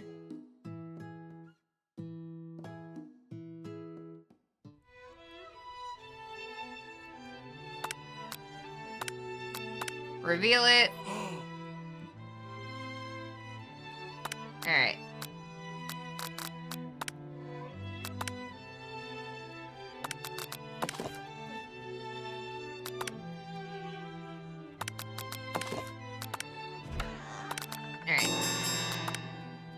Aww. There we go. Okay, so one, we can't do that. So we're either cold or we tell him the truth. Double down like this sandwich. Still try to seduce him. That would be hilarious. I'm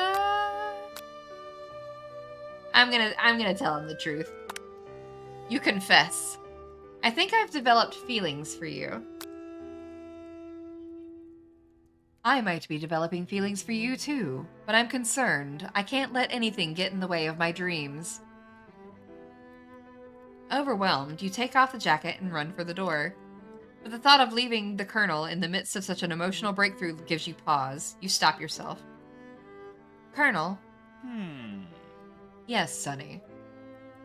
I honestly think this may be the beginning of something wonderful. I think you're right. We should take things slow. You talk late into the night and drift off into a slumber. Dream sequence!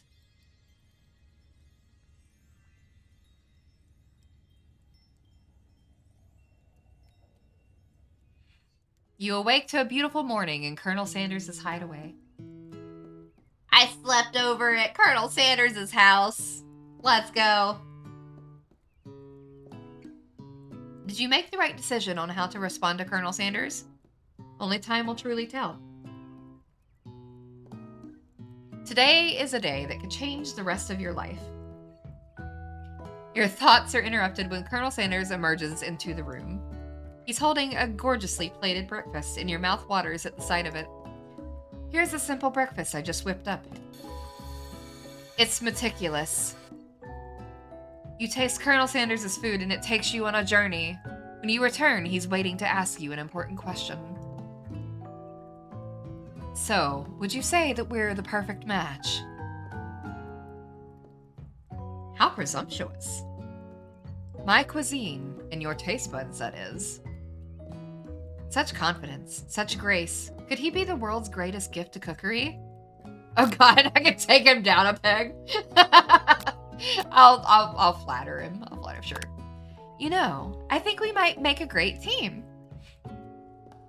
A single tear begins to pool in the corner of his eye as he gazes out the window. He did. He made me breakfast biscuits. He did. It was chicken and biscuits. So.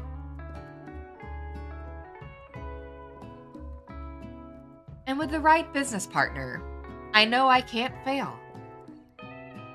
Business partner? Could he be talking to you? It's all happening so quickly. Overcome with emotion and confused by your feelings, you're on the verge of tears. Unable to speak, the only answer you can find is to run out the door and get home. There's still one more day of school after all. The University of Cooking School Academy for Learning waits for no one. You get home to find something very surprising. Your best friend is there waiting for you. Where have you been? If he didn't make biscuits, I'd have you question a southern root, right?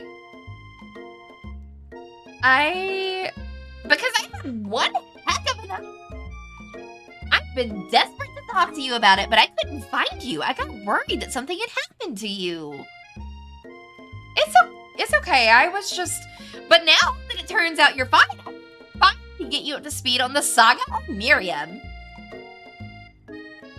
Sure, but you will not believe what happened to me after school yesterday. I went on a date.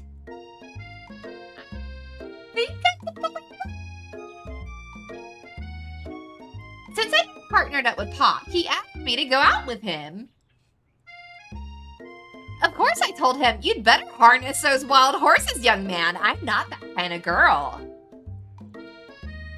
But he was just interested in spending some one-on-one time together and getting to know me, so I said, yeah, sure. I can get to know the little guy.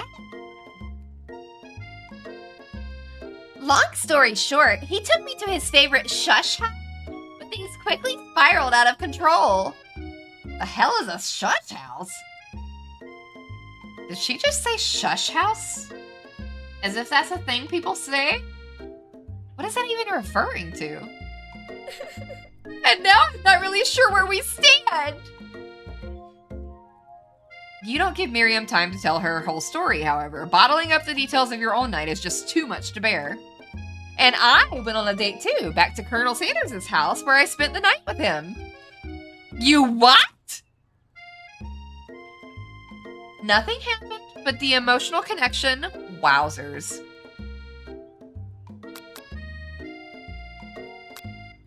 Miriam tells you to move on from this whole Colonel Sanders obsession and focus on school. A speakeasy for sus chickens. The shush house. If being obsessed with Colonel Sanders is wrong, you don't want to be right. After a short argument, you both agree to go your separate ways. Aw. Miriam, why? When you arrive at school, you encounter your rivals in the quad. You can tell from a distance that they're picking on Pop, though he himself might not quite grasp that fact. Because, you know, he's Pop. What's a swirly? It sounds delicious. Oh, it's great. I'll order you up one right away. I'll have my swirly with sprinkles, please. Sprinkles is a dog and a treat. Oh. You can get your swirly dip, too. Why don't you pick on someone your own size? Because I'm literally the biggest person at this school? There is that horse that Colonel Sanders rides to school? But who would dare pick on such a gentle and beautiful creature? Thanks for gathering eggs, Big B! You've got some nerve, Sonny, suggesting I pick on a defenseless horse. Now you're twisting my words and I won't have it. You clench your fist, but the injury from yesterday's mixer accident makes you wince with pain. Doesn't look like you can go on cooking like that. Might as well just give up. I'll never give up, ever. Colonel Sanders arrives just as it appears things are close to boiling over. A naturally intuitive person, he senses that something has been going on. Is everyone excited for the final day of school? Sonny, how's that hand feeling? I'm sure you'll be back in fighting for him by this afternoon. Aren't you concerned about my hands, Colonel? Yesterday I almost broke a nail winning so hard.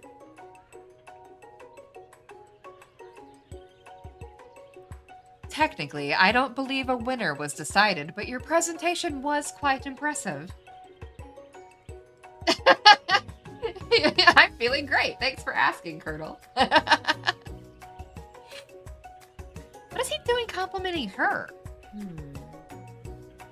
But what about the flavor of my delicate, warm, gooey chocolate sauce?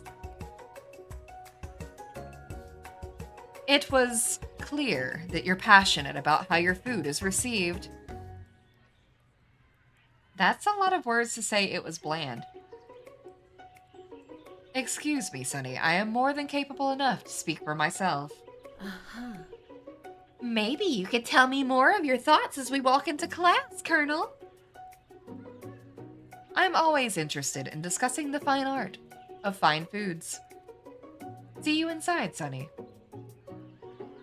Annoyed by Colonel Sanders' inability to see Ashley for who you know she really is, you walk across the quad to get some distance. Right? Who hurt you, Ashley? In an attempt to distract yourself from how slighted you feel by that interaction with Ashley, you take out the spell book you recovered yesterday and start flipping through the pages. Oh, don't use the spell book. Don't do that. Whoa, that's the book? It looks like bad news. It's just something I found lying around. It would appear to be some sort of grimoire, but I don't really believe in that magic stuff. A grimoire? Like a book of spells? No, who would spend so much time decorating a book if it weren't really powerful? I think of one surefire way to find out. You open to a page covered with arcane warnings. Cast only in case of an extreme emergency, it says around the edges of the page. Right? She added extra letters to her name to make herself feel more special, I think is what it said at the beginning.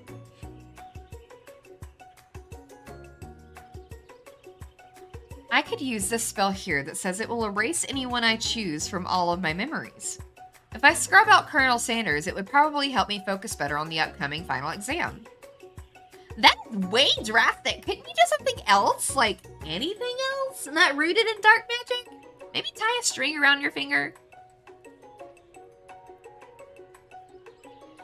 Okay, fine. It is drastic, but desperate times call for desperate measures. You've got a memory erasing spell sitting right in front of you and a pretty good excuse to try it out. We're not casting the spell, y'all. We can't forget Colonel Sanders. We can't forget the chicken man. Don't do it. You take your friend's advice and put the book away. It's almost time for class. Sprinkles is already in the room, waiting for the students to arrive. What if you did already and you don't remember? Oh no! Now we're in like a time loop.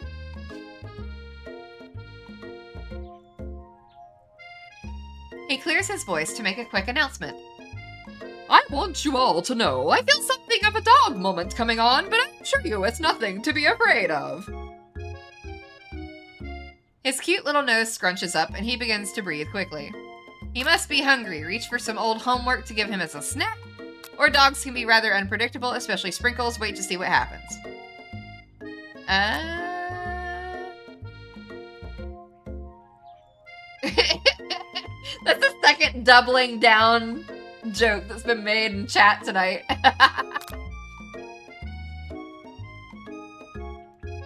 I guess we'll wait and see.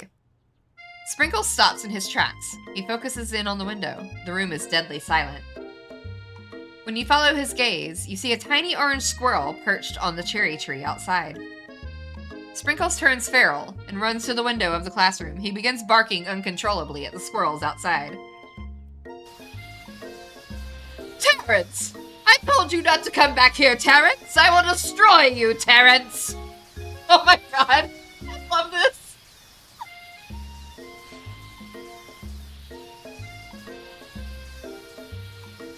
Sprinkles is barking ferociously, drool flying off his face. The squirrel looks over, but he doesn't say anything back. You wonder, is that even a talking squirrel? Who named him Terrence? You'd better not show your chubby cheeks around here ever again!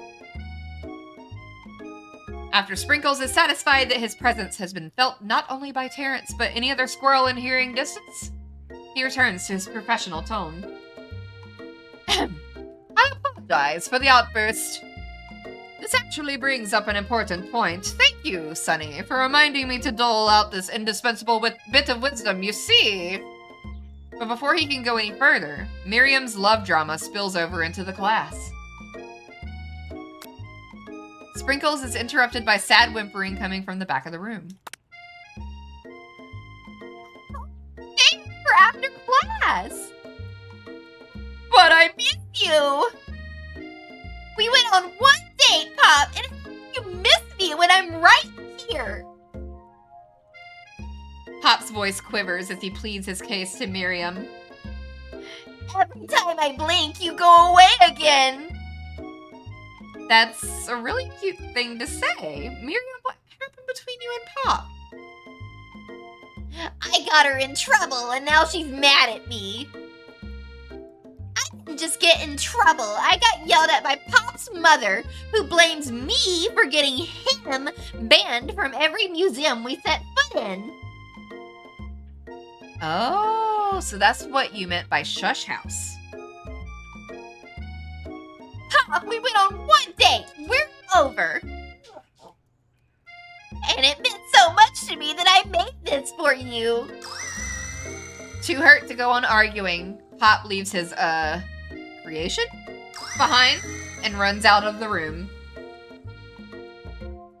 Nothing like a loud public breakup to cast a pall over the final day of school. Well, that was unfortunate.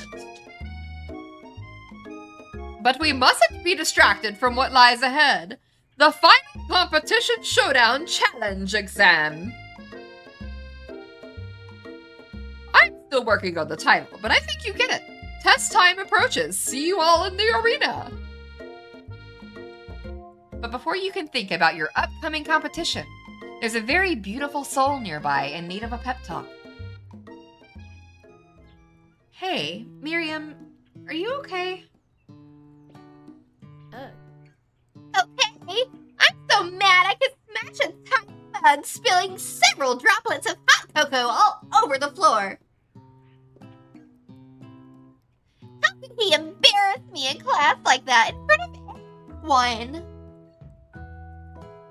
Her tiny cocoa is a delicious treasure, so you know that this breakup is no joke, even if the source of her frustration is such a silly boy. I know that you know this, but I'm gonna say it out loud. You don't need anyone. Me and you, we're gonna cruise through this final test and hit the carpool lane to Success City. Miriam brightens up, imagining the wind rushing through her short bangs, but she hesitates to embrace the feeling all the way. You're not going to saddle up on Colonel Sanders and Stallion right off into the sunset without me? Of course not. Well, maybe sorta, but I'm sure there's a pony out there with your name on it and a ranch big enough for both of us and whoever else we want to bring along. If it's not Pop or Clank or anyone else you meet today, tomorrow, or this whole year, so what? You're a special person who shouldn't settle for the first someone to show a little interest anyhow. Miriam gives you a big hug and wipes the tears from her cheeks. I should really review my menu for today. I'm going to make a very special soup. And I bet that Professor Dog is going to love it up. While you were pep-talking Miriam, you completely missed lunch, but that's okay, because you had a better idea of how to spend the time before your exam. You've decided to head to the arena early to practice a dish.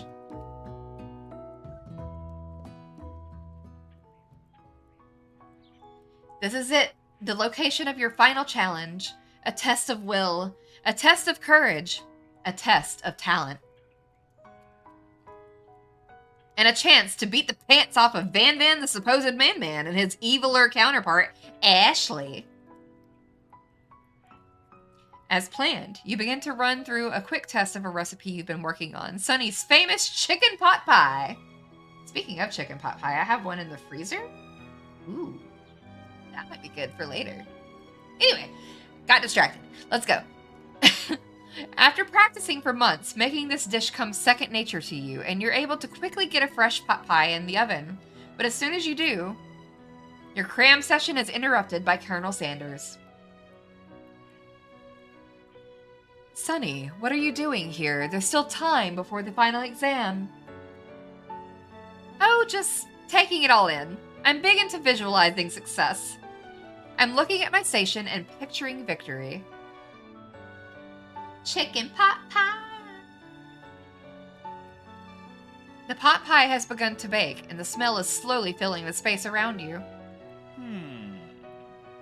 Visualizing, huh? That's too bad. I was hoping you were here cooking something delicious. You'd usually happily share your food with anyone who is hungry, but the last time you let Colonel Sanders get in your head, it cost you a cook-off. You decide that it's time to put your cooking above your romantic desires, but that decision gets hard to stick to when the oven timer goes off behind you. We're gonna fess up about the practice dish. Hi, Wolf Type. Welcome in.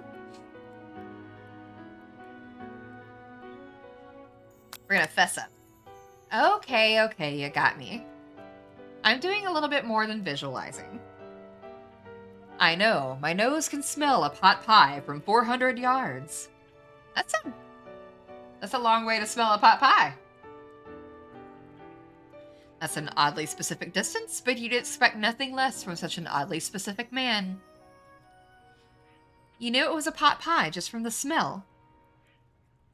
Thanks for gathering eggs, Wolf-type.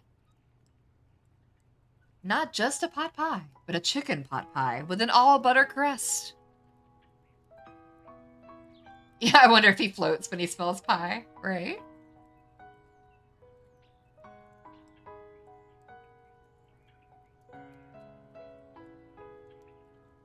And my nose is telling me something else. Oh no, is it burning?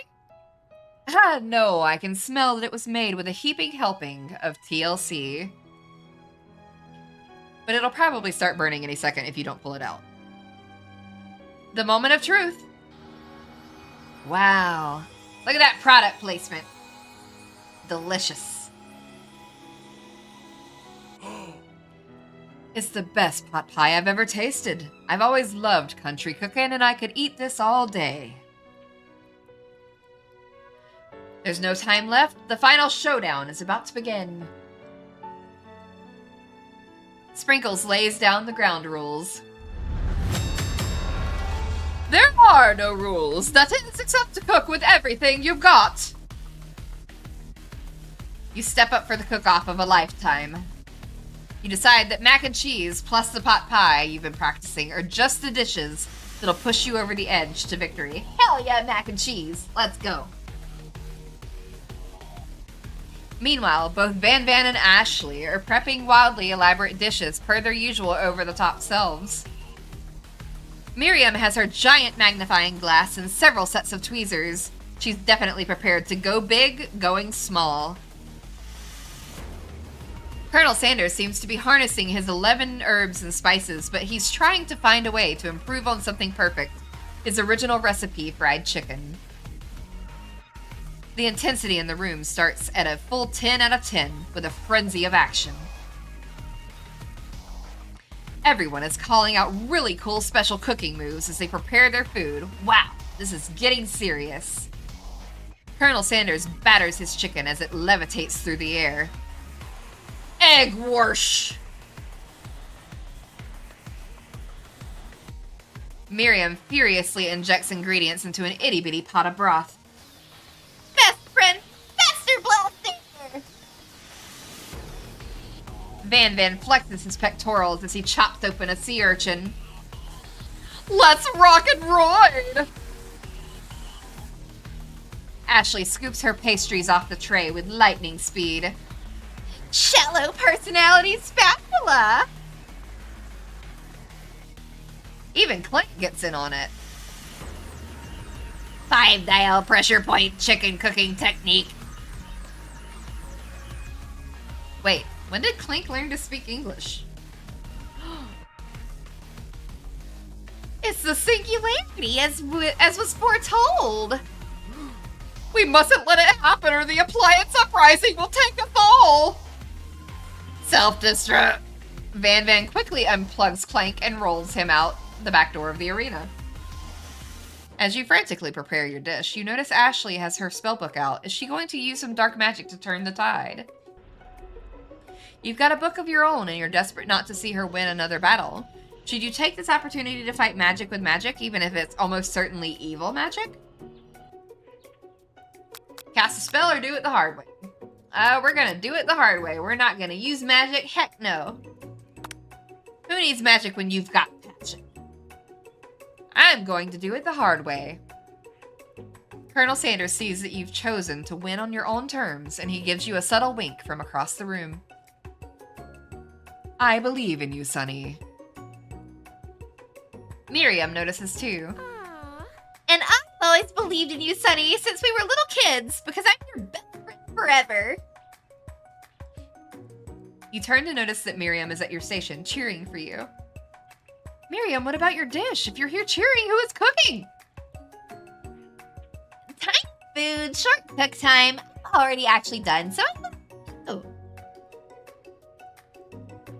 Oh, that's sweet, but Miriam tosses a handful of spices directly into your boiling noodles. Uh-huh. It's a secret ingredient! However, she doesn't know that you lied about the ingredient, and the ingredient was made up. And where in the world did she get I am Newt from anyway? The boiling pot explodes, sending Miriam flying backwards. The watery noodles begin to swirl in the air, bubbling up into a dark cloud that thickens and congeals before your very eyes. It is I, Steve, the spork monster. I thought it was Borko. Steve? Wait, what happened to Borko? You're not here to battle me, are you? We spork monsters are many. I think Borko had the day off, but you have conjured Steve, and I hate to battle, so I'd say you're doing pretty all right. It's the spork monster. Oh, hey, you're in the middle of a cooking competition. I love this stuff. It's better than TV. You crazy kids and your culinary skills really impress me. Mind if I hang out? I'm sorry, Steve, but I'm kind of in the middle of something. Do you mind? Thank you for that. Steve the spork monster notices that you've got the grimoire stashed beneath your cooking station. I see what you're up to. Crisscrossed some magical items and accidentally summoned me, huh? Huh. Yeah, you guessed it, sorta. If you're here, would you mind tossing some fresh noodles in a pot of salted water? I'd love to. I've always wanted to be a top chef, actually. You know, when I was just a little spork pup back in the old country. You can feel Spork Monster winding up to tell a very long and involved story. You don't know exactly where they came from, but it seems like it was probably lonely there. Actually, you know what? Maybe you should watch from the stands. I really need to focus on this competition. I understand. It's kind of like that time in monster school that I had fallen asleep during a scare tactics class, and when I woke up, you toss a serious stare at Steve and he takes the hint. Never mind, I'll tell you later. Good luck! Having suffered this huge setback, you don't know how you could ever win. Well, we're not giving up and dropping out. Never surrender. Summon extra power from deep down within myself. Let's go. I can do this. I have what it takes. I came here to win. Your hair turns mac and cheese orange as culinary energy flows through your body. My heart is pure. My hands are steady. My taste buds have been preparing their entire lives for... Yes, Sunny, you are the chosen one. You will avenge me. The power you'd been summoning immediately fades back out. You interrupted my inspiring monologue. Sorry. My heart is pure. My hands are steady. My taste buds have been preparing their entire lives for this moment. I will show the world my cookery. I'm gonna snooze those ads. Snoozing the ads. You begin to levitate off the ground. Energy courses through your body. You know that with this power, you can do anything. Except turn back time, which would be super useful because while you were powering up, your chicken pot pie overcooked in the oven and can't be served. But don't worry, dear Sunny. You may have suffered some setbacks, but all is not lost. Impressed with your fortitude, Colonel Sanders decides that you have earned his support. I've been watching you today, and I must say, I'm truly impressed. You've been thinking on your feet and rolling with the punches. He steps up to your station and stands right beside you. I'm here to help. All you've managed to make is mac and cheese, and time is almost up, so you're gonna need it. But Colonel Sanders, what about the test? What will happen to you? What about the rules? Following the rules has never really been my thing. I follow my heart. What a guy. Colonel Sanders unfolds a delicate white towel to reveal the most delicious fried chicken tenders you've ever laid your eyes on. And besides, sometimes unexpected combinations can have surprising effects that surpass their individual efforts. Are you suggesting? If we combine forces, we can form the perfect food union. Time's up, students! With time expired, it's the moment everyone has been waiting for. You must now prepare to present your dishes. A handful of students stand tall. The class seems incomplete. It seems we're missing some students. Pop? Clank? From off-screen, you hear a pure and innocent giggle that can only come from one student. I'm flying! It sounds like it's coming from that broom closet over there. Miriam, would you mind? Inside of the closet, you see Pop hanging on a broom hook by the elastic of his underpants. Pop, get down from there right now! Let me guess, did Van Van have something to do with this? When someone asks for a wedgie, who am I to refuse? I thought a wedgie was a salad. It looks like Pop is eliminated from the challenge, seeing how he didn't cook anything. I can't feel my legs. May I be excused? Sure. You kids and your pranks, I must say, it's not the worst prank in UCSAL history, but it is not exactly yearbook material. Wait a second. Pranks, clank! Where did that pressure cooker roll off to? You wait to hear a signature word, beep, or other onomatopoeia, but there is none. Somehow, he must have gotten unplugged, I guess. We'll have to figure that out later. That leaves only 4 remaining students. Please collect your final projects. Yes, fry the rules. Batter them and fry them. Yes, it has been a long semester. 3 total days in the semester, by the way. Wow, 3 whole days long. But after days of hard work, the time has come for me to eat. Miriam, please step forward. Now, describe your dish. I made udon noodles in savory soup. My word, it's so delicate. It has a teeny tiny Naruto Maki I spy afloat in this itsy bitsy bowl. Yes, chef. Please call me Sprinkles. Chef is my father's name. Sprinkles, and some green tea made from baby tea leaves that I picked myself. I know, right? Pocket size. Sprinkles carefully sniffs around the dish before opening his mouth and letting just the tip of his pink dog tongue dip into the bowl. Sublime! Would anyone else like a taste? Oh, come on, I'm not one of those dogs who doesn't floss. I even have a really cute electric toothbrush for dogs. Fine, I'll enjoy it myself. And in a flash, the entire meal has been devoured. Not that it took much, it was less than a thimble's worth of soup. A+, rarely do I taste a dish with as much love poured into it as yours. Miriam is overjoyed. She gives you a huge hug. Thank you, Sunny, for helping me to believe in myself. Van, you're up. Now, describe your dish. I made uni over smooth egg custard in an axehoon urchin cell, topped with caviar. Did you skewer one type of urchin with spines from a second different colored type of urchin? Yes, Sprinkles. A bit much, don't you think? That's exactly why I did it! A bit much is kind of my brand. Doesn't it look cool? Sprinkles leans in to sniff the uni, but he can't get his nose close on account of all the spikes. He begins to paw at it erratically, causing the custard to slosh around. Woof woof. Please be gentle with my cuisine. Urgh. Finally, Sprinkles goes all in, tongue first, but he can't get past all the needles. He reels back as his tongue is poked and prodded.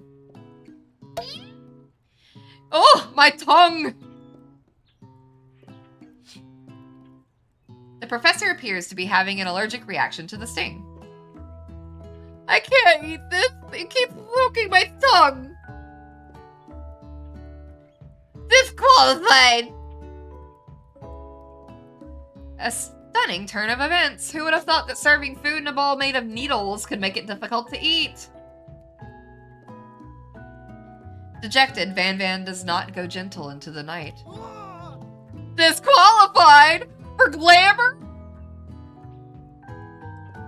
Don't discount sympathy. This isn't the last you've heard of me. Before forcing us to endure his swollen tongue for another moment, Sprinkles graciously laps up a bowl of milk. I know, yeah, I'm a dog and I drink milk, get over it. Sometimes it helps calm my agitated tongue. Next student, Ashley. It's time to step up. Now, describe your dish. I made Arch Blossom Turkish Delight in light rosewater syrup, topped with French meringue and connected by sugar glass. That actually doesn't sound too bad. Indeed, it's quite delightful. However, I'd ask that you please refrain from eating it or attempting to taste it in any way. It's very fragile and meant to be a display piece. Don't eat the food. Cooking school? You got toast in your ears or something, Sunny? I told you, it's a display piece. That looks so good, but it will leave you in a food coma, right? Ashley, I must say, it is beautiful. However, this is a cooking competition at a cooking school. Yeah, which is why I cooked it and did an extremely good job cooking it too. I didn't realize that we were having an eating exam. If I wanted to be judged on eating, I'd go to the College of Eating School for the Hungry.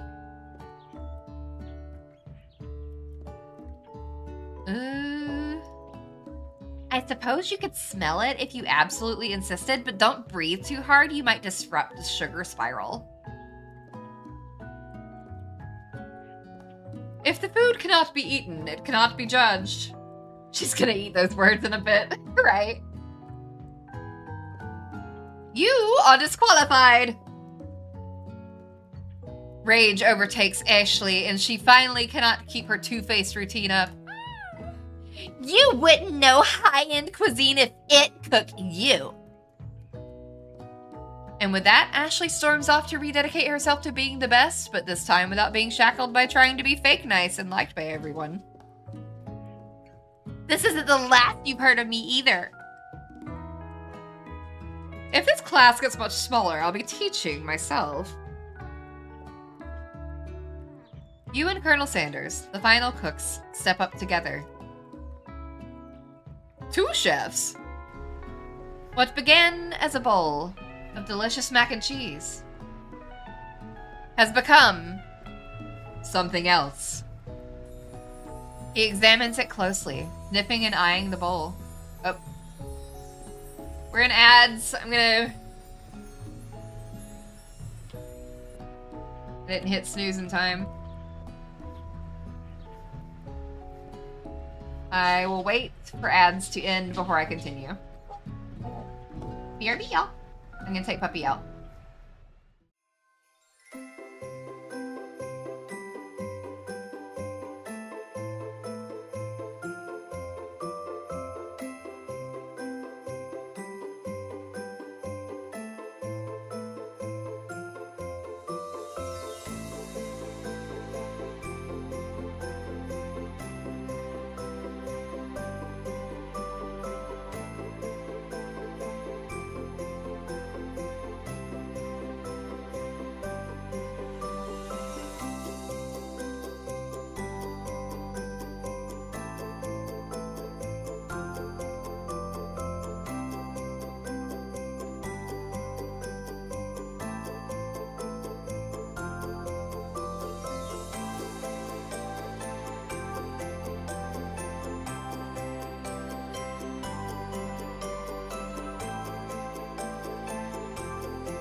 Alright, ads are done.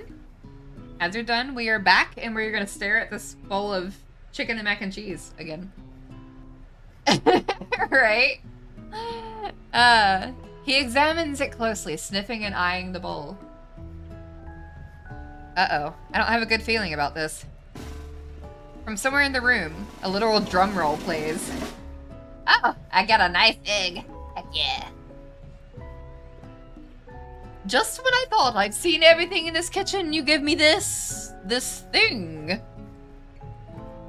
And completely blow me away. In my 49 dog years of life, I have never tasted anything so delicious and perfectly balanced. It's so delicious, in fact, that everyone passes the class.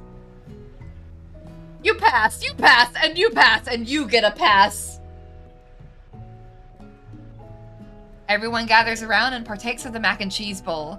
They all seem to transcend this reality into another dimension. Yeah, it's KFC. It's the KFC game that came out like a few years back. You win! Together, you and Colonel Sanders have made a new menu item. The new menu item is so impressive, even the Van and Ashley are drawn back in by its magnetic fragrance. When they gaze upon your mac and cheese bowl, they admit that you are indeed an excellent chef. Sprinkles declares that you have passed. Everyone has passed. There were supposed to be more battles, but come on, how could they be better than this one? Now that the school year is complete and everyone has graduated, the students return for one last assignment to get their groove on. The cafeteria has been completely redecorated in order to serve as the site of the school's graduation dance. Compared to the massive high-tech cooking arena, the humble decor seems downright cute and cozy. DJ Dog is in the house! Ow! You knew that Sprinkles was a master chef, but also a world-renowned turntablist? Who said you can't teach an old dog new tricks? Chicken Brave!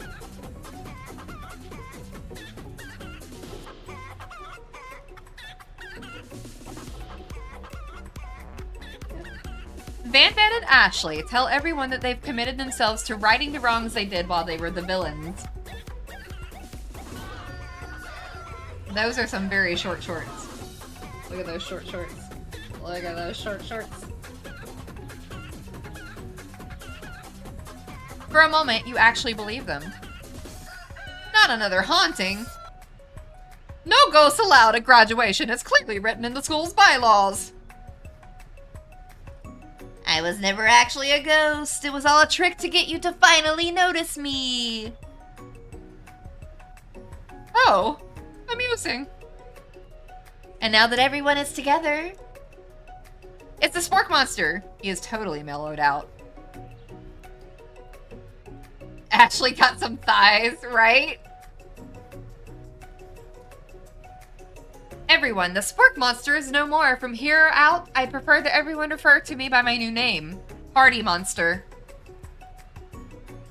Student tries to finish what he had to say, but everyone is too rapt at talking to Spork. Sorry, Party Monster. Dejected, student walks off.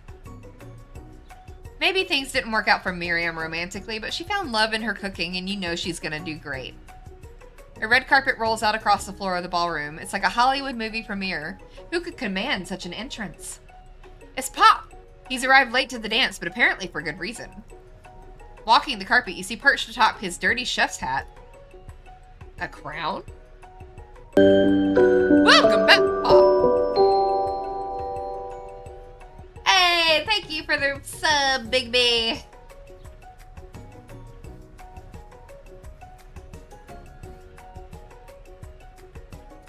I know you weren't able to complete the final exam and accept your diploma, so we had it mailed directly to your father. We figured it was the least we could do for the school's dean. Oh, now I get it. And we get the new wing on the school, not to mention the honor of educating the son of the chancellor of such and such.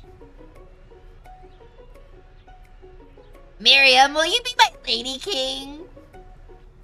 What an incredible turn of events. An offer to join the royal family. It's like a dream come true. You'll get to be a princess, or maybe a queen. I'm not sure if he even knows, but either way, crowns and gowns, baby. I'm sorry, Pop, but I'm not interested. Not now, at least. I've got so much to do in my life. A twist on a twist. So many more 3-day universities to attend. So many tiny foods to meticulously sculpt and then watch get accidentally blown away by a single sneeze. Okie doke. The music at the dance is interrupted by the sound of sparking and electrical hissing. It's Clank, who has arrived late to the dance.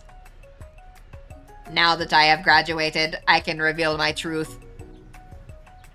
Whoa, he's still doing the talking thing. I am Clank, and I am not of this earth. I am actually from a faraway planet in another dimension.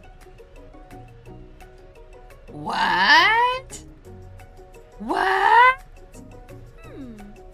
I actually feel like I knew this the whole time.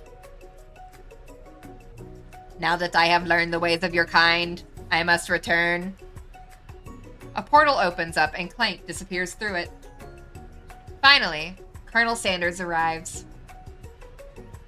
Howdy, classmates. Just like the first day you met him, he has come prepared to feed the entire class. However, it's not enough to just give them a bucket of chicken. This time, it's a full meal. I didn't get to be the most famous chicken man in the history of chicken and man by not reminding people to go out and buy my chicken. The end? Question mark? No, it's not the end. As everyone feasts on their delicious chicken dinner, Colonel Sanders finds you sitting at the edge of the dance floor.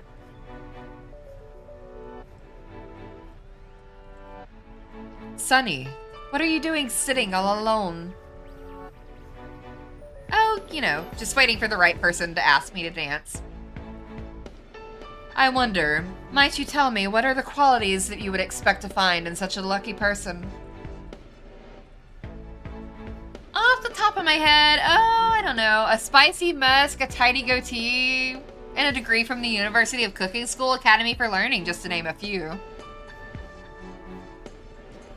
It is truly my lucky day.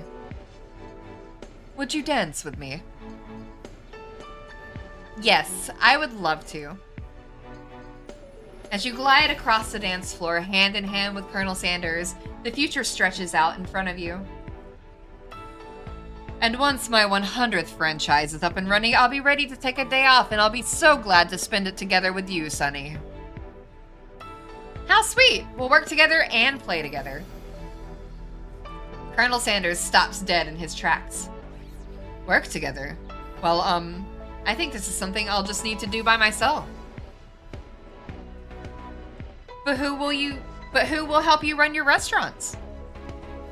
I don't believe I need help. Besides, based on your time at school here, do you really think running restaurants is your best path forward? Could it be? You found a love connection but failed to earn a Colonel Sanders' respect as a chef? Can you live with only half of him? Will you be able to endure sharing him with his other love, the life of an entrepreneur? I suppose I could enroll at a pastry school? Oh, my dear Sunny, I'm sure that you'll find your place eventually. And along the way, you'll have me by your side. The end. What? Was that? Okay. Alright, now you guys get to hear the intro, maybe. The intro that y'all missed out on at the beginning.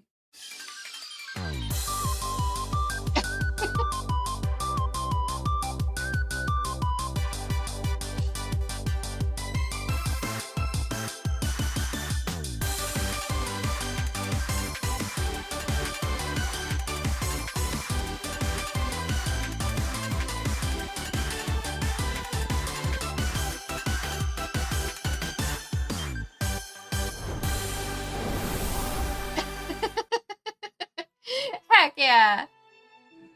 Alright, y'all. That is I Love You, Colonel Sanders, a finger-licking good dating simulator. So, and there's a few other paths and stuff that we could have potentially taken to see, like, potential, like, early endings and stuff as well, which we hit a few of those along the way. But, yeah, this has been a fun time. Let's see. We are at almost 3 hours, it looks like. And yeah, Zero, like, I made the error of playing this before I actually ate. So I'm kind of hungry. So I'm going to find somebody to raid. But we're going to go to the chatting screen. All right. So let me do this. All right. So while I search for somebody to raid out to, I'm just going to let y'all know just a little bit of an update. So I'm doing a little bit better whenever it comes to the bronchitis. I haven't had like serious fever in the past couple of days, and I think the only reason why I had a fever recently was because of inflammation, because of some other issues that I have. So, I did pick up more NyQuil and DayQuil today, hoping that it kind of staves everything off. If I'm not better by this weekend, then I'll go to a clinic again and tell them, please yeet this bronchitis out of me. Thank you for head pats. Yeah, it is a pretty well-made game for something that is free advertising. So, but other than that, the next stream is tomorrow. We'll be picking Borderlands back up with iTown. Playing through some more of the story on those characters that we've been doing for stream. And then, after that, I don't think I'm streaming again until probably Monday again. Super Bowl is Sunday. So I know a few of y'all are probably going to be watching that with us. So we will hang out.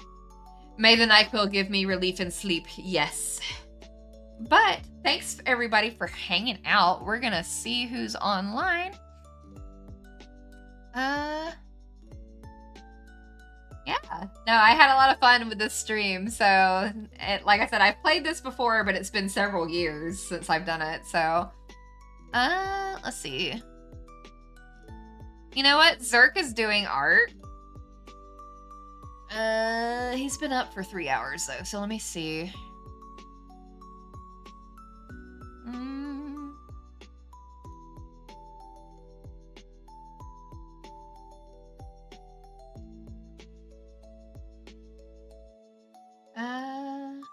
Oh, is Dez on?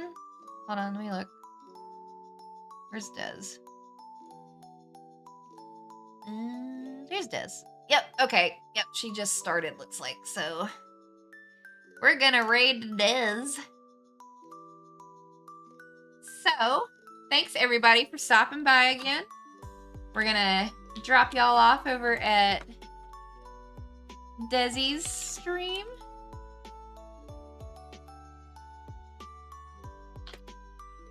Who is playing the Minecraft, which is what I'm probably gonna hop on as soon as I get something to eat. But thanks for chilling out with me tonight. Love y'all bunches. Y'all have a good night. And I'm not saying to get KFC, but you know, if you get macaroni with chicken tenders in it, I'm not gonna judge you. Have a good night. Love y'all, fam.